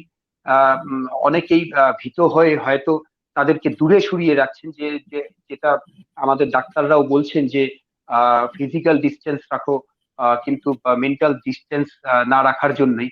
এই সম্পর্কে যদি শেষ একবার আলোকপাত করে দর্শকদের আমাদের পরামর্শ দিয়ে যে আমরা কিভাবে চলতে পারি, বা একই বাড়িতে আহ, অনেক মানুষ হয়তো করোনা পজিটিভ হয়েছেন, এবং সেই ক্ষেত্রে যারা নেগেটিভ বাড়ির মধ্যেই, আমাদের সমাজে এখন বহু মানুষই করোনা পজিটিভ, সেটা বাড়ির মধ্যেও হচ্ছে, যে হয়তো বাড়িতে 5 জন ফ্যামিলি মেম্বার রয়েছেন, 3 জন আক্রান্ত, 2 জন নেগেটিভ। সেই ক্ষেত্রে যারা নেগেটিভ আর কি, তারা কিভাবে চলবে, বা অনেকের বাড়িতে এমনও রয়েছে যে আমাদের যে প্রসিডিওর গুলো বলা হয়, আলাদা বাথরুম ব্যবহার করা, বা একসাথে না থাকা, সেই ক্ষেত্রেও অনেকের বাড়িতে আলাদা বাথরুমেরও সুবিধা নেই। কিন্তু সেই ক্ষেত্রে তারা কিভাবে বাঁচতে পারে, বা কি কি ঘরোয়া পদ্ধতি তারা অবলম্বন করতে পারে?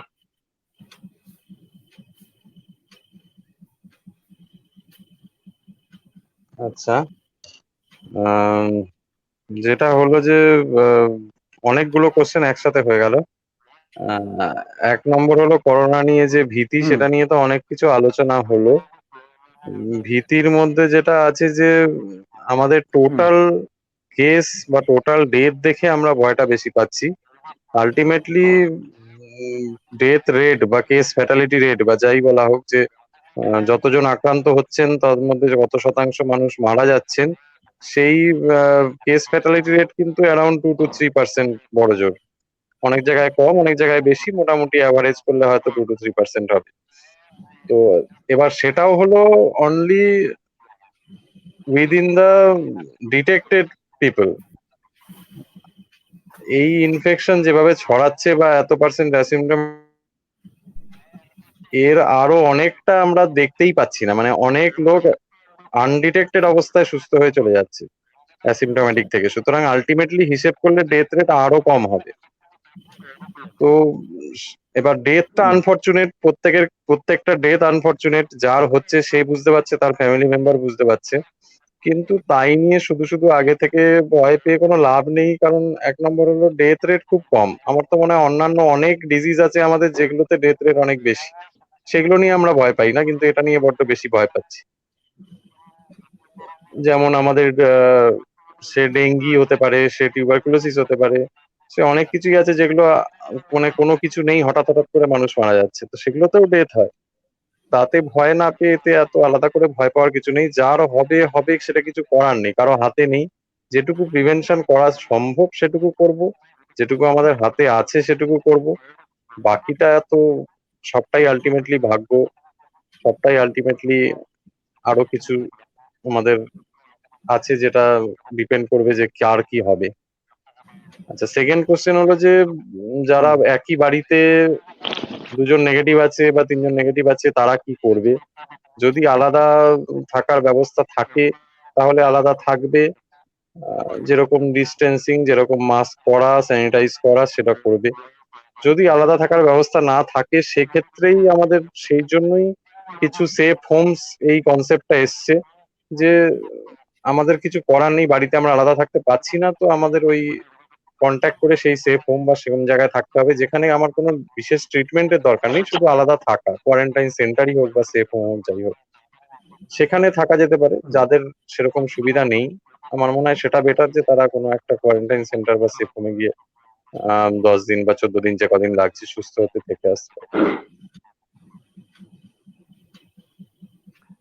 আমরা আজকের আলোচনা এখানেই শেষ করব। আমাদের আলোচনায় যারা অংশগ্রহণ করেছেন তাদেরকে অসংখ্য ধন্যবাদ, এবং যারা দর্শকদের যারা দেখছেন বা আগামীতেও এই অনুষ্ঠানটা আমাদের খোঁজ খবরের পেজে থাকবে, তারা আশা করি এখান থেকে অনেকটাই ইনফরমেশন কালেক্ট করতে পেরেছেন করোনা ভাইরাস সম্পর্কে কিংবা আরো অন্যান্য ভাইরাস সম্পর্কেও, এবং সেই সাথে আমাদের কি কি প্রিকশনস নেওয়া উচিত বা আফটার করোনা পজিটিভ হওয়ার পরে কি করা উচিত, বা কতটা মেন্টাল স্ট্রেংথ রাখা উচিত, বা অযথা এগুলোকে ভয় না পেয়ে সাধারণভাবে কিভাবে চলা উচিত সে সম্পর্কেও আমাদের আলোচকরা অনেকটাই আলোকপাত করেছেন।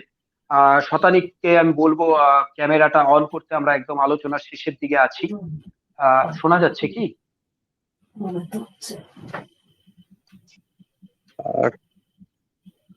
আমার কানেকশন চলে যাচ্ছে, ওই জন্য আমি আর করছি না। ও আচ্ছা, ঠিক আছে, আমরা একদম অসংখ্য ধন্যবাদ সকলকে এই আলোচনায় অংশগ্রহণ করার জন্য। এখন রাত্রি প্রায় 12:30, আমাদের আলোচনা চললো প্রায় 1 ঘন্টা 40 মিনিট। সত্যি খুব ধৈর্য নিয়ে তোমরা এই আলোচনা করলে। আমাদের আলোচনায় ছিলেন ডক্টর শ্যামাপ্রসাদ সাহা, ফালাকাটা উচ্চ বিদ্যালয়ের কৃতি ছাত্র, বর্তমানে assistant professor microbiology, north Bengal university. আমাদের আলোচনায় ছিলেন ডক্টর শতানিক সরকার, সেও ফালাকাটার হাই স্কুলের কৃতি ছাত্র, ফালাকাটার গর্ব।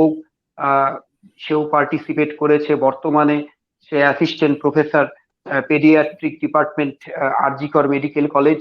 আমাদের সাথে আরেকজন ফালাকাটা হাই স্কুলের কৃতি ছাত্র ছিলেন doctor Abhijit Dutta, BHMS gold medalist, currently pursuing MD from national institute of homoeopathy. সেও করোনা ভাইরাস নিয়ে বিভিন্ন রিসার্চ করছে বর্তমানে। আগামীতে তার অনেক জার্নালও প্রকাশিত হবে বা রিসার্চ পেপার গুলো প্রকাশিত হবে। সেও অনেক কিছু আমাদের সাথে আলোচনা করেছে। সকলকে অসংখ্য ধন্যবাদ এই আলোচনায় অংশগ্রহণ করার জন্য। তাদেরকেও ধন্যবাদ যারা আলোচনা দেখলেন। আমরা পরবর্তীতেও এই ধরনের আলোচনা আমাদের খোঁজ খবরে রাখবো, যাতে আমরা সাম্প্রতিক বিভিন্ন বিষয় নিয়ে দর্শকদের অবগত করতে পারি, সেই চেষ্টা আমরা করে যাব।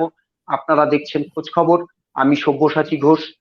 সকলকে ধন্যবাদ, নমস্কার।